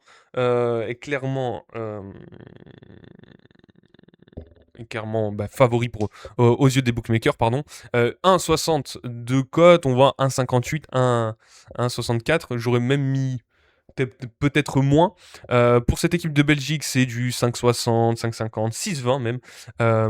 Et le match nul est à 4. Donc moi aussi, je vois une victoire de l'Espagne. Je dirais une victoire 3 buts à 1 pour cette équipe espagnole, avec des buts de Lamine Yamal, de Oyarzabal et de Ferran Torres. Côté Belgique, je verrais bien un but de Leandro Trossard. Voilà, hein, je vous ai fait un beau prono. Donc 3-1 pour cette équipe espagnole. Dites-moi, n'hésitez pas s'il y a des gens sur le live, hein, dans le chat, à me dire ce que vous voyez. On va lire les propos de Luis de la Fuente en conférence d'avant-match, et il s'exprime au sujet de Lamine Yamal. Offensivement, le meilleur Lamine Yamal est à venir, prévient de la Fuente. Offensivement, le meilleur Lamine Yamal est à venir dans le Mondial 2026, a prévenu jeudi le sélectionneur espagnol Luis de la Fuente à propos de son prodige de 18 ans, à la veille du quart de finale face à la Belgique à Los Angeles. Arrivé blessé en début de tournoi, Lamine Yamal semble monter en puissance, même s'il n'a inscrit qu'un seul but face à l'Arabie Saoudite au premier tour. Il doit rester motivé, mais que ça ne l'affecte pas. Offensivement, le meilleur Lamine est à venir. Il n'a pas encore atteint ce niveau d'exception auquel nous sommes habitués. L'autre jour, en 8e face au Portugal, il a dû beaucoup travailler défensivement face à un adversaire très puissant jusqu'à ce qu'il le mette KO. Nuno Mendes est sorti sur blessure. Il a fait preuve d'une grande maturité, c'est un apprentissage, a déclaré le technicien en conférence de presse. Interrogé sur la France, potentiel adversaire en demi-finale après son succès face au Maroc jeudi, De La Fuente a vu la rencontre, la France a été supérieure, elle a montré tout son potentiel footballistique, mais la priorité c'est la Belgique, une très bonne équipe avec des joueurs habitués à gagner des titres. Ce sera notre match le plus difficile jusque-là. Habitué à gagner des titres? Ouais, en club. En club pour cette équipe de Belgique. À la tête d'une sélection qui n'a toujours pas encaissé un but dans la compétition, l'entraîneur de 65 ans assure que son équipe a toujours été très solide défensivement, mais espère que ses joueurs vont être plus précis. Devant le but adverse qui a pu leur faire défaut, notamment en ouverture contre le Cap-Vert ou face au Portugal avant la délivrance venue du remplaçant Mikel Merino dans les arrêts de jeu. Nous sommes une équipe très solide, organisée, équilibrée, avec la capacité de générer des occasions de but, a ajouté celui qui a dit avoir travaillé tous les scénarios possibles et donc une éventuelle séance de tir au but. Déjà, un coach qui dit qu'il travaille les séances de tir au but, c'est plutôt rare. Donc, chapeau à Luis de la Fuente. Unai Simon, qui était sur le point de perdre sa place en équipe d'Espagne, en tout cas aux yeux des observateurs, peut-être pas aux yeux de Luis de la Fuente. Le discret gardien invincible de l'Espagne à la Coupe du Monde, ce record parle mieux de l'équipe que moi. Le discret gardien de Bilbao, Unai Simon, qui n'a pris aucun but dans le tournoi, a battu le record d'invincibilité dans une Coupe du Monde sans avoir été vraiment testé, alors que l'Espagne affronte ce vendredi la Belgique en quart de finale. C'est un article de Romain Lafont pour l'équipe. Le débat promettait de faire du bruit. Juan Garcia, grosse saison avec le Barça, pouvait-il devenir le gardien titulaire de la Roja lors de cette Coupe du Monde? On n'y croyait pas trop. Par contre, ou peut-être était-ce le tour de David Raya, le meilleur gardien de la Première Ligue. Avant la compétition, Luis de la Fuente a écouté poliment les journalistes le bombarder de questions sur le sujet. Il y a répondu avec le sourire, mais une fois venu le temps d'aligner son 11, il a fait comme d'habitude, il a mis sur le terrain Unai Simon. Et la suite lui a donné raison.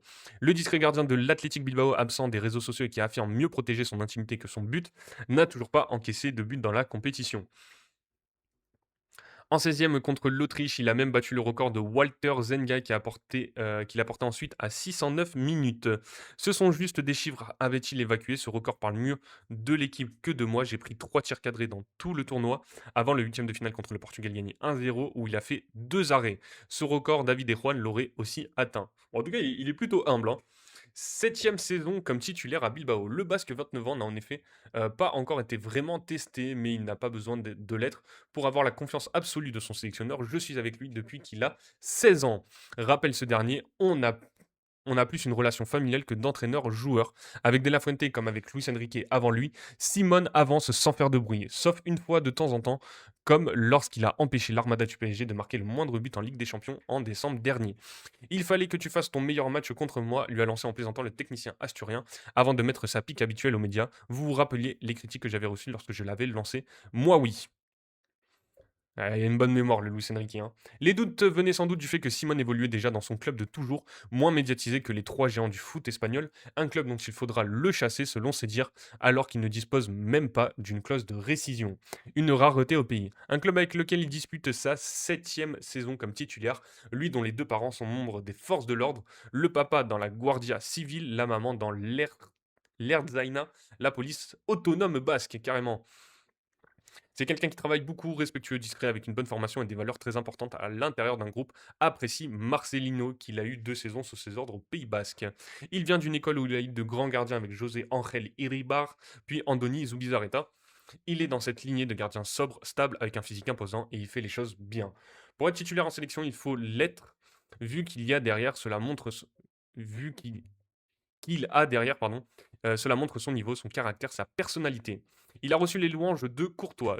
Unai Simon a d'ailleurs reçu les louanges de son homologue du jour, Thibaut Courtois, qui s'y connaît un peu. C'est un grand gardien 1m90, très bon avec ses pieds, et qui a aussi des réflexes, et qui évidemment se bonifie au fur et à mesure des années.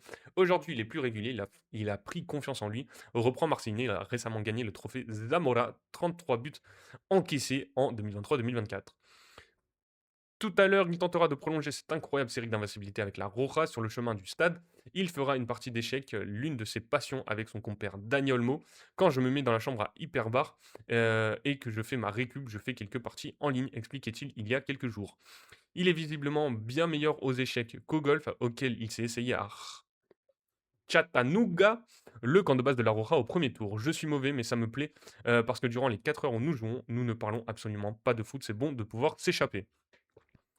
Voilà, hein, sur Unai Simon, qui n'a toujours pas pris un but. Et on va le voir dans cette petite vidéo concoctée par l'équipe. Et Dan Pérez, aucun but encaissé en 5 matchs à la Coupe du Monde, la perf de l'Espagne à scanner. Hein, hein, hein, hein. Alors, on va le mettre grand écran, le son, et on est parti. Hop. L'Espagne n'a toujours pas encaissé de but dans cette Coupe du Monde. C'est une performance jamais réalisée dans l'histoire. On en est à 6 matchs consécutifs sans but de l'adversaire. Et c'est pas un coup de bol ou un exploit de son gardien. D'ailleurs, Unai Simon n'a qu'un seul arrêt en moyenne à faire par match. Et en général, ils ne sont pas très compliqués, comme on a pu le voir en 8e de finale contre le Portugal. L'Espagne est de loin l'équipe qui concède le moins d'occasions. Et même mieux que ça, ses adversaires ne touchent en moyenne que 8 ballons dans la surface par match. Personne ne fait mieux dans cette Coupe du Monde. La France, par exemple, qui est 3e, en laisse 12,8, ce qui fait 50% de plus que l'Espagne. Mais pour bien comprendre les performances de la défense espagnole, il faut s'intéresser s'intéresser à ce qu'elle fait avec le ballon. Pourquoi? Parce qu'elle fait tout pour s'épargner les phases défensives, justement. Elle est numéro 1 au classement de la possession, elle est numéro 1 au nombre de passes dans les derniers tiers, c'est-à-dire chez l'adversaire, loin de son propre but. Elle est aussi numéro 1 au nombre de longues possessions qui terminent dans la surface adverse ou par un tir, encore une fois, loin de son propre but. Vous voyez le truc? Et puis, quand le ballon est perdu et que l'adversaire dégage, bah ça lui va aussi parce qu'elle est numéro 1 au pourcentage de duels aériens gagnés, notamment grâce C'est à sa abusé. vigie devant la défense, le ballon d'or, Rodri. Et dernier point, l'Espagne est une spécialiste pour mettre l'adversaire en position de hors-jeu 4 fois par match. Là encore, personne ne fait mieux en Coupe du Monde. Alors jusqu'où va aller cette sélection espagnole qui semble imperméable? Elle se trouve dans la partie de tableau de l'équipe de France, mais avant de penser à ça, elle a un quart de finale à jouer face à la Belgique qui a des atouts pour faire déjouer les gros. Ce sera une nouvelle épreuve pour sa défense. Rendez-vous vendredi à 21 h à Los Angeles. Dan Pérez, le boss, hein, honnêtement, toujours très intéressant ce genre de vidéo, mais en fait, c'est dans les stats où les Espagnols dominent tout, en fait. Donc, c'est pour ça qu'ils encaissent très peu de buts. Et il y a un métronome dans cette équipe, Ballon d'Or 2023, pour ceux qui l'auraient oublié, les amis, Rodri, l'architecte du jeu de l'Espagne au mondial. Capitaine et titulaire indiscutable, joueur de Manchester City, et l'un des hommes les plus importants pour Luis de la Fuente. Rodri a été le joueur le plus en vue de l'Espagne dans ce tournoi avec une moyenne de 7,8 points par match, la plus élevée parmi les joueurs espagnols ayant disputé un temps de jeu significatif, plus de 300 minutes. Et la 11e meilleure de tout le tournoi, plus de 300 minutes. Le fait d'avoir atteint ce niveau sans inscrire le moindre but ni délivrer la moindre passe décisive illustre parfaitement le type de joueur qu'il est. Sa valeur est structurelle et non statistique au sens traditionnel.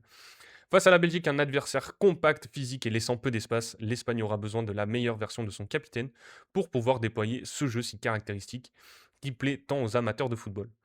Contrôle du jeu. Rodri est le principal mécanisme de l'Espagne pour instaurer et conserver le ballon. Son rôle exige un volume considérable de touches et de passes, donc beaucoup vers l'arrière ou sur les côtés. Mais il s'agit là de manipuler le rythme. Il ralentit le jeu lorsque l'Espagne doit se stabiliser. Il accélère dès que des espaces s'ouvrent. Ce qui les distingue d'un milieu défensif traditionnel, c'est l'étendue de sa palette de passes. Ses prestations dans ce tournoi en témoignent. Il donne une véritable leçon de domination au milieu de terrain, ce qui explique qu'il ait mené nos évaluations de progression tout au long de la compétition.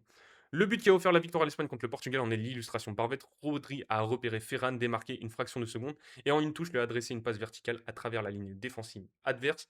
Ferran a alors eu le temps de réaliser une nouvelle passe décisive dans la surface que Merino a transformée en but. On le voit, hein, alors c'est quoi? Toques et des Rodri. Alors c'est le pourcentage de passes, c'est ça? Ok. Données clés. Parmi les 10 meilleurs du tournoi en passes progressives, 32 sur 34. Passes décisives.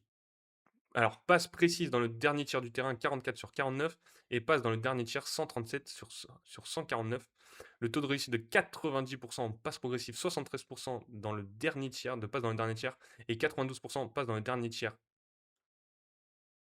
73% de passe dans le dernier tiers, 92% de passe dans le dernier tiers du terrain. Il a toutefois réalisé 68 passes dans le dernier tiers, rien que lors du match contre le Cap-Vert. Attends, ils ont 4 stats différentes, les mecs. Ok. Donc il a 534 passes pour 35 ratés. Pas dégueu, 93%. 23 passes cassant les lignes sur 24 tentatives contre le Portugal. Seul Cubarsí a fait mieux dans ce match. À titre de comparaison, Bruno Fernandes, le meilleur joueur portugais, a réussi 15 sur 20 selon la FIFA. La dimension défensive. Le contrôle du jeu de Rodri ne se limite pas à la possession. Il est tout aussi influent lorsqu'il s'agit de contrer les attaques adverses, notamment pour défendre dans les espaces ouverts. Ses statistiques défensives figurent parmi les meilleures du tournoi pour un milieu de terrain. 2026. Donc il a joué 10 matchs avec l'Espagne en 2026, 33 matchs la saison dernière avec City. 2025, il a joué que 4 matchs. 2024-2025, que 4 matchs, ok. Et avec l'Espagne, il avait joué seulement un match, malheureusement. 13 tacles gagnés sur 17 tentatives, 2e du tournoi, 30 ballons récupérés, 4e du tournoi. L'impact de Rodri sur un match de football défie toute explication simpliste. Il faut analyser l'ensemble, le rythme qu'il impose, les lignes qu'il casse, les ballons qu'il récupère. Il figure parmi les 10 meilleurs en passe progressive, tacle et passe dans le dernier tiers. 2e en tacle gagné, 4e en ballon récupéré et 11e meilleur joueur du tournoi sans avoir marqué ni délivré de passe décisive. L'ensemble démontre à quel point il est indispensable à cette sélection espagnole, a déclaré Daniel Musil.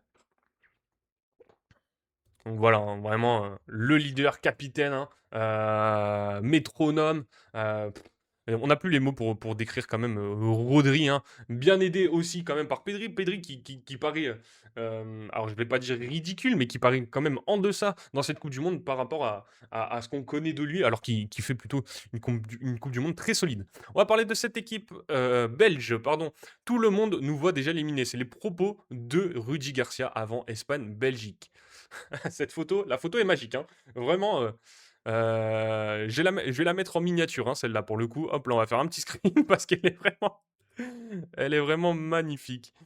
Hop, le petit screen de la tête de. Vraiment, elle est trop belle, la photo.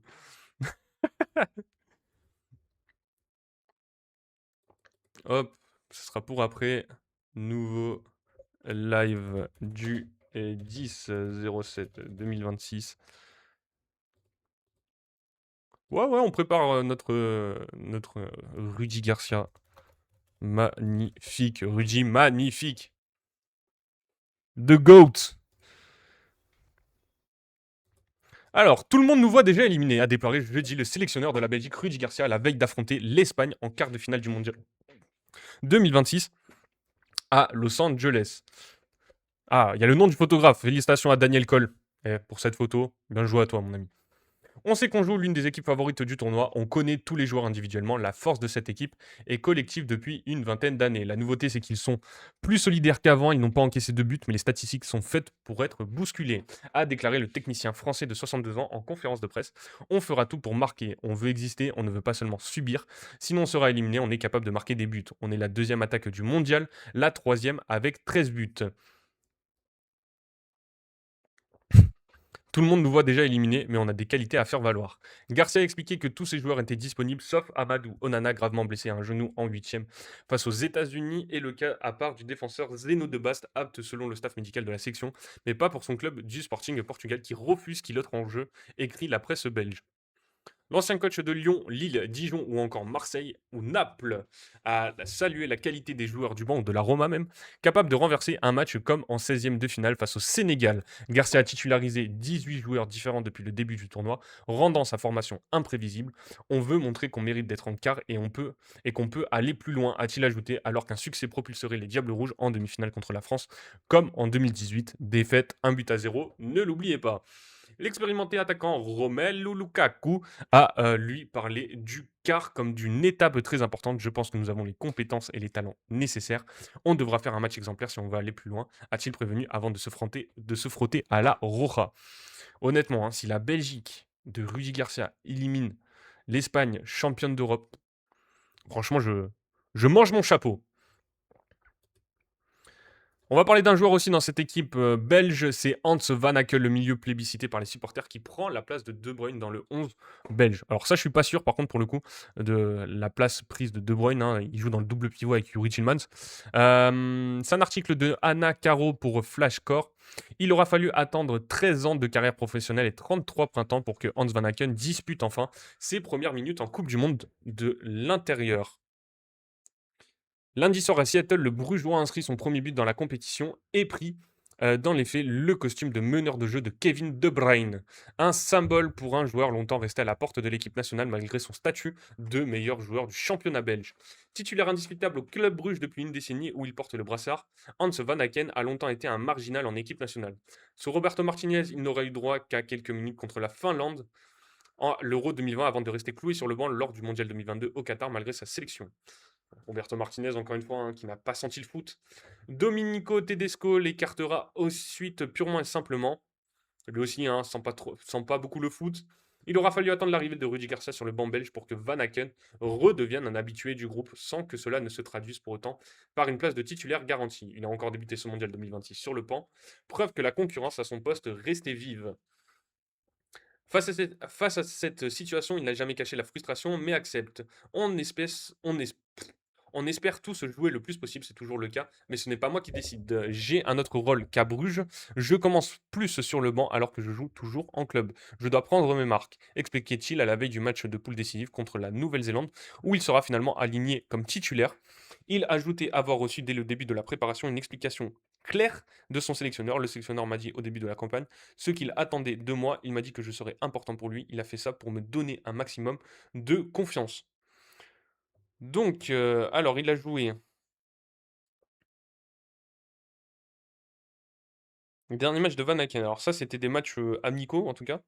22 minutes contre la Croatie, 24 minutes contre la Tunisie, 4 contre l'Égypte, d'accord, et en coupe du monde alors en coupe du monde, c'est 4 contre l'Égypte, 4 minutes seulement. 32 contre l'Iran et après contre la Nouvelle-Zélande 90, contre le Sénégal 63 et contre les États-Unis 69 minutes. Entrée en jeu contre l'Iran dans un match rendu compliqué par une exclusion précoce des Diablos. Des Diables, il s'est montré satisfait de sa contribution malgré l'absence de victoire. J'ai déjà eu plus de temps de jeu qu'à la Coupe du Monde précédente. Souris et chill, deux matchs nuls et Van Aken brandit comme solution. Au fil des matchs de poule, une partie du public belge s'est mise à réclamer sa titularisation, jugeant son abattage et sa lecture de jeu supérieure à certaines solutions alignées par Rudy Garcia. Une pression populaire que le Brugeois accueille avec plaisir. Il est toujours plus agréable d'entendre du positif que du négatif à son sujet, confie-t-il. Mais ici, nous devons un peu faire abstraction des commentaires, nous cherchons les meilleures possibilités contre chaque adversaire. J'espère évidemment jouer un maximum, apporter ma pierre à l'édifice, mais le choix appartient au coach et au staff. Il justifiait aussi les choix de son sélectionneur par la nature même du travail d'analyse effectué en amont. Ils font leur analyse de l'adversaire et de la manière optimale de l'affronter. Quel que soit le système, quand les résultats ne vont pas vraiment dans notre sens, les critiques arrivent forcément. Si on avait gagné 2 fois, tout le monde aurait dit que les choix étaient parfaits. Van Aken a fini par se faire une place dans le 11 belge au gré des mauvaises performances de la Belgique en phase de poule. Match nul, un but partout face à l'Égypte, puis match nul 0-0 face à l'Iran. Il hérite d'un rôle dans le double pivot aux côtés de Yuri Tillmans lors du troisième match de poule face à la Nouvelle-Zélande, où les Diables Rouges sont obligés de s'imposer pour se hisser en 16e, une prestation aboutie avec une passe décisive. 7 passes clés, une grosse occasion créée et 98% de passes réussies. Putain, il a aucune passe ratée.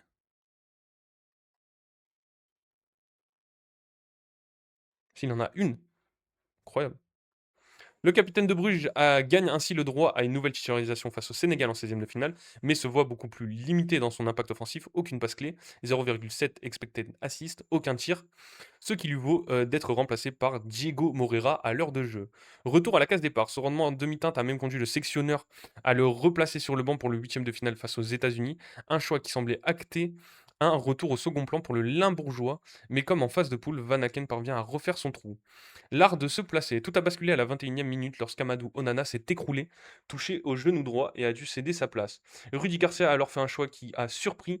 Plutôt que de lancer Kevin De Bruyne initialement positionné en numéro 10 mais laissé au repos ce soir-là, il a fait entrer Hans Van Aken dans un rôle hybride entre milieu défensif dans un double pivot et milieu offensif pour suppléer Yuri Tillmans qui lui occupait ce poste plus avancé dans un système initial en 4-2-3-1. L'un comme l'autre se coordonnent pour mettre de l'impact dans les derniers mètres, rendant l'entrejeu belge plus versatile mais surtout plus imprévisible. Le sélectionneur belge a longtemps détaillé ses décisions en conférence de presse d'après-match. Non, le plan était de faire entrer Kevin De Bruyne si nous en avions besoin. Mais nous n'avons pas eu besoin car en effet nous avons marqué des buts et quand Amadou Onana s'est blessé, nous avions davantage besoin de Hans Van Aken. Évidemment, c'est un milieu offensif comme Kevin De Bruyne, mais il nous apporte aussi un peu de hauteur sur tous les coups de pied arrêtés, qu'ils soient offensifs ou défensifs, comme nous perdions Amadou Onana. Il est important de conserver cette assurance défensive dans les airs grâce à la présence de Hans Van Aken. Rudy Garcia n'a pas caché sa satisfaction personnelle en évoquant le parcours du joueur. Je suis très heureux pour Hans car il a marqué, c'est beau à son âge de marquer en Coupe du Monde, car il n'a pas toujours fait partie de cette équipe, car il y a également eu beaucoup de concurrence par le passé avec les joueurs qui figuraient dans cette sélection belge. Je pense surtout qu'une fois de plus, nous avons donné une bonne image de notre jeu, de notre équipe. Van Aken lui-même est revenu sur l'urgence de son entrée en jeu sitôt dans la rencontre. Je n'avais pratiquement pas eu le temps de m'échauffer. Kevin, Axel et moi, on a été appelés tout de suite, mais une demi-minute plus tard, je devais déjà monter au jeu. Ce n'est jamais facile, mais l'équipe tournait bien, ce qui m'a aidé à rentrer dans le match. Il a également tenu à saluer son coéquipier blessé. Amadou avait très bien commencé, c'est vraiment frustrant qu'il ait dû sortir, et ça a l'air sérieux, mais ça montre aussi la profondeur de notre noyau. Il y a toujours quelqu'un prêt à aider l'équipe. Un premier but de Coupe du Monde à retardement. Sur le plan personnel, la soirée a d'abord mal commencé pour Van Aken sur un coup franc de Malik Tillman. Il a dévié le ballon dans son propre but, permettant aux Américains de revenir à 1-1 après l'ouverture du score de Charles de Kettler. Le tir étant cadré, la FIFA a officiellement attribué le but de Tillman plutôt que de le comptabiliser comme un but contre son camp à Van Aken. Le Brugeois s'est de toute façon parfaitement rattrapé à 57e minute, profitant d'une énorme erreur du gardien américain Matt Freeze, contré alors qu'il tergiversait en dehors de sa surface pour pousser le ballon au fond des filets et porter le score à 3-1. La Belgique s'est finalement imposée 4-1 avec un but supplémentaire de Romelu Lukaku en fin de match. Je pense que c'était un moment très important de faire le 1-3, résumé Van Aken après la rencontre, conscient d'avoir débloqué un compteur resté vierge lors de sa précédente participation mondiale. Pardon. Gilmans, Raskin et... Point d'interrogation. Cette montée en puissance internationale, aussi tardive soit-elle, ne doit rien au hasard. Van Aken est le joueur le plus titré du football belge de la dernière décennie, triple lauréat du Soulier d'Or, la plus haute distinction individuelle du championnat décernée en 2018, 2019, 2024. Il n'est devancé au palmarès historique que par Paul Van Imst, et ces 4 trophées rejoint Jan Keulmans et Wilfried Van Meer. La presse belge n'hésite plus à les qualifier de meilleurs joueurs du championnat national sur les 10 dernières années, un statut construit sur la régularité plutôt que sur l'éclat. À Bruges, où il a remporté 7 titres de champion. Reste à savoir si ce mondial marquera la vraie consécration internationale de Hans Van Aken ou seulement une parenthèse née d'un concours de circonstances. Vendredi à Los Angeles face à l'Espagne, Rudy Garcia devra choisir entre la continuité et le retour de Kevin De Bruyne, avec l'absence confirmée d'Onana. Si Tillmans et Nicolas Raskin, qui lui aussi s'est fait une place de titulaire au gré de la compétition, semble indéboulonnable, Van Aken, lui, est toujours un sujet de débat après 13 ans à patienter pour avoir sa chance. Le Brugeois, lui, préfère ne pas se mettre de pression particulière. Tout est possible, on l'a déjà souvent vu à cette Coupe du Monde. L'Espagne est l'une des meilleures équipes au monde, mais nous avons aussi des qualités. On va essayer d'exploiter leurs points faibles, ce sera un match solide, mais en quart de finale, il n'y a quasiment plus rien à perdre. Voilà, Hans Van Aken, un joueur du Club Bruges. Alors pour ceux qui n'ont pas suivi le football européen cette saison, les magnifiques dernières saisons du Club Bruges sont dues aussi à lui. Alors évidemment, pas totalement à lui, mais il a fait pas mal parler. On se souvient de cet effectif du Club Bruges hein, qui a fait une très très belle saison et il en est l'un des artisans principaux en tout cas. À voir hein, potentiellement lui qui pourrait quitter le club, hein, on l'a vu, il est multititré, hein, l'un des meilleurs joueurs de l'histoire du championnat belge.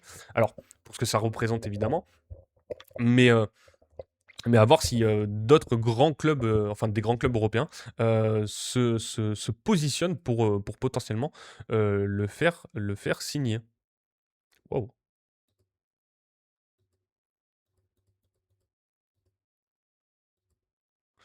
Ouais, se positionnent pour le faire signer. On a parlé d'un milieu de terrain, on va parler aussi d'un attaquant, mi-attaquant, mi-milieu de terrain, on ne sait pas exactement quel est son poste, mais de Charles De Ketelaere. Alors Charles De Ketelaere, pareil, hein, ça a été souvent une déception après ses passages au Milan AC, si je dis pas trop de conneries, où on ne comprenait pas trop ce qu'il valait, on disait que c'était un talentueux, mais on ne savait pas trop quoi en faire. Et à l'Atalanta, il est passé de numéro 9 à un peu faux 9, voire numéro 10, et il s'est totalement découvert. Au début, aussi, avec cette équipe belge, on ne savait pas trop, encore une fois, comment l'utiliser. Est-ce qu'il fallait mettre lui, Romelu Lukaku? Mais Romelu Lukaku n'avait pas forcément de temps de jeu cette saison. Donc, il a démarré cette compétition. Même au cours de la compétition, on s'est dit, est-ce qu'il faut le mettre sur le banc? Et au final, il nous a tous fait taire lors de ce match contre les États-Unis. Après, c'est évidemment à noter que c'est toujours contre les États-Unis. Donc, à voir contre une équipe comme l'Espagne avec une défense tout de même qui est pardon, Pocou Barcy et Aymeric Laporte.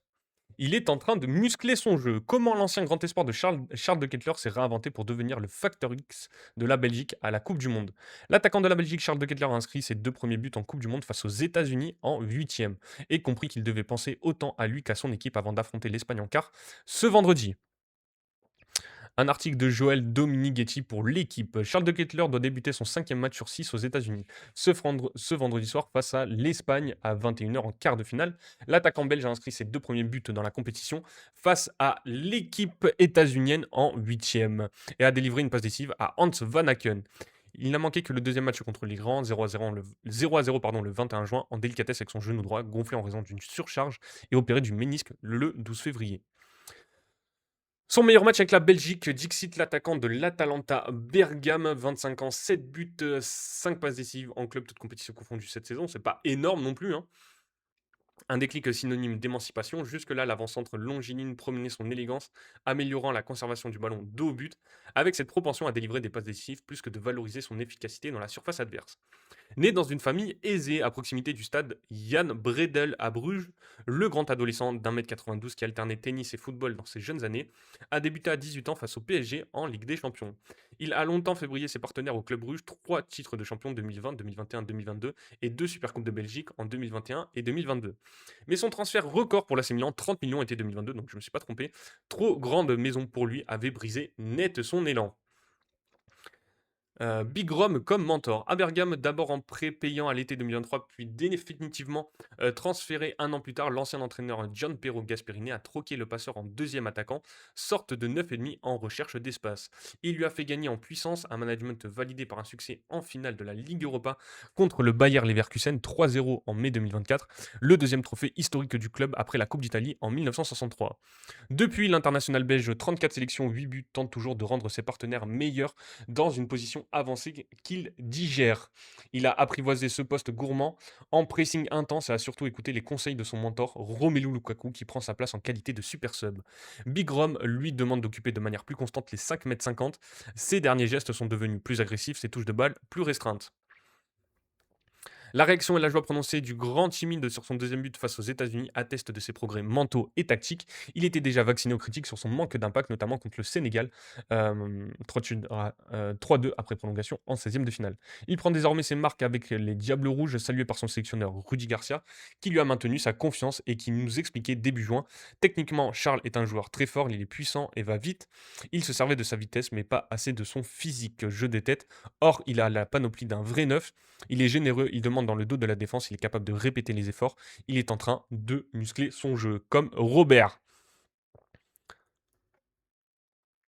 Voilà pour cette équipe de Belgique, ce quart de finale ce soir, hein, on aura le temps d'en reparler. Alors vous, ça sera potentiellement demain après-midi, ou on en parlera lundi en live, évidemment, sur Twitch. Pour finir ce live, il nous reste voilà une dizaine de minutes à peu près.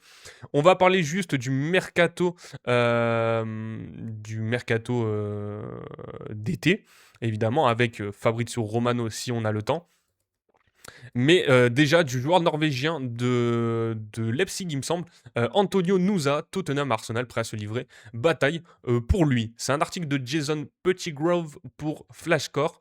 Après une campagne de qualification absolument remarquable et un parcours réussi jusqu'au quart de finale de la Coupe du Monde, une partie de l'attention se tourne désormais vers la Norvège et ce que cette sélection peut offrir alors que le tournoi entre dans sa phase finale. L'Angleterre de Thomas Tuchel se dresse sur la route d'une place en demi-finale face soit à l'Argentine tenante du titre, soit la Suisse,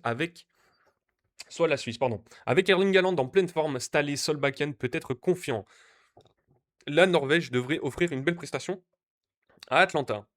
Haaland éclipse ses coéquipiers. La succession de buts de Haaland fait de lui le centre d'attention sur le terrain comme en dehors. À noter hein, son magnifique deuxième but contre le Brésil.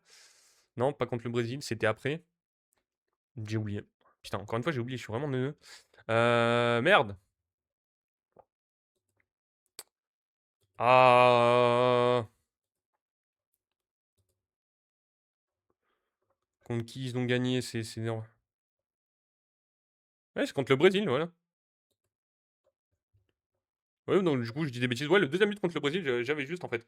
Magnifique de Erling Haaland, là, avec très peu d'élan qui va le placer. Enfin, assez exceptionnel.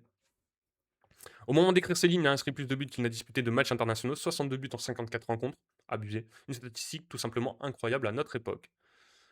Some moments are bigger than words. Bon, là, c'est Erling Haaland. On a vu son super rap aussi quand il était plus jeune. Hein, vraiment, il est dans tous les blockbusters, Erling Haaland. Cela dit, tout grand buteur a besoin d'un entourage de qualité. Haaland peut s'estimer chanceux d'avoir à ses côtés un joueur capable de servir sans relâche ou de saisir lui-même sa chance. Alors, on peut parler d'Antonio Nusa, là, dont on va parler, mais aussi de Sanderberg, si je dis pas de bêtises, qui pourrait signer du côté de Manchester United, en tout cas, qui est surveillé. Hein. Antonio Nusa n'est pas vraiment un inconnu, mais la simple présence de Haaland éclipse la plupart de ses partenaires. Newcastle le veut aussi. L'ancien pourrait bien rejoindre le second en Première Ligue. puisque Arsenal et Tottenham se sont joints à Newcastle dans la course pour le recruter. Les Spurs s'étaient déjà intéressés à lui avant son départ pour Leipzig, bien sûr. Les Magpies semblent être les plus déterminés à faire signer Nusa après avoir perdu Anthony Gordon, parti au FC Barcelone. Sans oublier le départ de Sandro Tonali vers Tottenham et les conséquences potentiellement désastreuses d'un possible transfert de Bruno Guimaraes à Arsenal. Même si c'est plus un ailier hein, que vraiment le poste de Tonali ou Guimaraes, même de Anthony Gordon. Anthony Gordon, c'est pas vraiment un ailier droit non plus, quoi. Alors là, on voit Fabrizio Romano. Discussion entre Tottenham et le club rouge pour le talent Antonio Nusa. Alors là, c'était à l'époque, hein, en 2024. Il n'y avait pas eu d'offre. Et donc, il ne voulait pas non plus quitter Bruges. Et ça aurait pu se faire cet été, mais ça ne s'était pas fait. Cela dit, le duo du nord de Londres n'a pas été refroidi par la rumeur d'un transfert à 60 millions d'euros, somme que son club actuel Leipzig réclamerait selon la presse. Ce serait une belle plus-value pour le club de Bundesliga qui avait recruté le joueur de 21 ans en provenance du club Bruges en août 2024 pour seulement 18 millions de livres. Un style de jeu direct, on comprend aisément pourquoi le joueur suscite autant de convoitises. Explosif dès les premiers appuis, nous adore qu'on lui confie la responsabilité de défier et de battre son vis-à-vis direct, ce qui aboutit souvent à une passe décisive ou un but. On voit hein, vraiment un ailier gauche, un pur ailier gauche. Hein. Les défenseurs détestent son style de course directe et sa capacité à déborder aussi bien à l'intérieur qu'à l'extérieur avec la même aisance. En plus d'avoir marqué contre la Côte d'Ivoire lors de la victoire 2-1 de la Norvège en 16e de finale, l'ailier a été un véritable poison pour tous les adversaires de la sélection norvégienne. Les défenseurs anglais risquent de s'en rendre compte s'ils ne sont pas vigilants. Il ne faut pas lui laisser le moindre espace, sinon il saura exploiter la moindre brèche. 10 buts et 10 passes décisives en 71 matchs. En 2 saisons passées à Leipzig, il a inscrit 10 buts et délivré 10 passes décisives en 71 matchs, toutes compétitions confondues, un rendement plus qu'honorable pour un joueur de couloir. Il a également créé 75 occasions, dont 21 grosses occasions, soit le deuxième meilleur total de l'effectif derrière David Rom. Néanmoins, son taux de passe réussi de 78% reste perfectible, surtout s'il devait rejoindre les Gunners. 35 matchs avec Leipzig la saison dernière, 15 avec la Norvège en 2026, un match en 2025. Ah ouais 2024-2021, ok. Bon, il est plutôt régulier en tout cas avec son club de Leipzig. Seul Roma a dressé plus de centres que Nusa depuis l'arrivée de ce dernier au club, même si son taux de réussite est légèrement inférieur à celui du Norvégien. Ces 27 passes en profondeur réussies par Nusa ne sont dépassées que par Xavi Simons et Christophe Baumgartner. Ces passes étaient bien plus précises que ses tentatives de longues passes réussies. Un gros volume défensif. Les 132 dribbles réussis par Yann Diomandé ne devancent que de peu les 127 de Nusa. Les deux joueurs étant loin de leur coéquipier, le troisième, Maya Mincesco, n'en a réussi que 50, alors c'était il y a 2 ans du coup. En termes d'activité, il n'y a rien à lui reprocher non plus, 208 ballons récupérés en atteste, tout comme ses 624 duels disputés en 2 saisons. Il n'a tenté que 71 tacles, 41 remportés, ce qui peut sembler peu, mais seuls 4 joueurs de Leipzig en ont tenté davantage, cela montre qu'il n'hésite pas à s'investir dans ce secteur quand il le faut. Antonio Nusa touches. On le voit toujours hein, sur ce côté gauche, évidemment. C'est important car Mikel Arteta comme Roberto De Zerbi attendent beaucoup de leurs joueurs. Si Nusa veut réussir, il devra prendre très au sérieux les aspects défensifs de son jeu. Avec au moins un match de Coupe du Monde encore à disputer, l'ailier a l'occasion de briller à nouveau sur la plus grande scène et pourquoi pas de faire grimper encore plus sa valeur en cas de prestation défensive. Voilà pour Antonio Nusa, on aura l'occasion hein, de reparler de cette équipe belge, de ce joueur aussi et du mercato d'été. Hein. On avait aussi cette info, Naples tout proche de recruter Ezequiel Ceballos, donc on gardera potentiellement ça pour plus tard. Et toutes les infos du bon vieux Fabrizio Romano. En tout cas, les amis, on va s'arrêter là pour aujourd'hui. Merci à tous d'avoir été présents.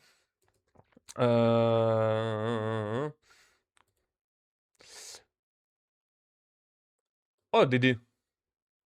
Dédé Gignac qui allait voir les Bleus dans le vestiaire. En tout cas, merci à tous d'avoir été présents pour ce live. Merci à Dawa Planet et Maouche22 pour leur participation au live et à tous ceux qui sont passés et qui sont restés sur l'ancien. Merci à tous ceux qui étaient sur le live. Merci à ceux qui regarderont la rediffusion sur la chaîne YouTube. Ça sera disponible d'ici 2 heures à peu près. Ceux qui l'écoutent aussi sur les plateformes de podcast, Apple Podcast, Spotify, Deezer et Amazon Music. N'hésitez pas à nous follow dessus, à nous follow sur Twitch aussi. Le follow, c'est gratuit, donc n'hésitez pas les amis. Et pour rester au courant de tout ce qui se passe, on est présent sur les réseaux sociaux, TikTok, Instagram, Snapchat, Facebook, Thread et X évidemment. Je le répète pour ceux qui n'étaient pas au courant, il y a eu la conférence de presse de présentation de Olivier Pantaloni. Alors j'essaye de faire un truc plutôt bien, donc c'est pour ça que ça prend un petit peu de temps. Ça sera disponible demain, je pense. Demain, comme ça, vous aurez du contenu pour ce week-end. Et une interview exclusive de Laurent Abergel, ma toute première interview en tête-à-tête avec un joueur. Donc là aussi, j'essaye de la travailler correctement pour vous proposer du super contenu. Voilà les amis, donc on essaiera, comme ça fera des choses pour ce week-end. En tout cas, merci à tous d'avoir été présents sur le live. On se retrouve ou demain après-midi. Alors je vous tiens au courant, évidemment, restez à l'affût sur Instagram, TikTok ou X. Ou sinon, on se retrouve lundi matin pour l'actu du jour. Merci à tous et à plus tard. Bonne fin de journée les amis et passez un bon week-end. Merci.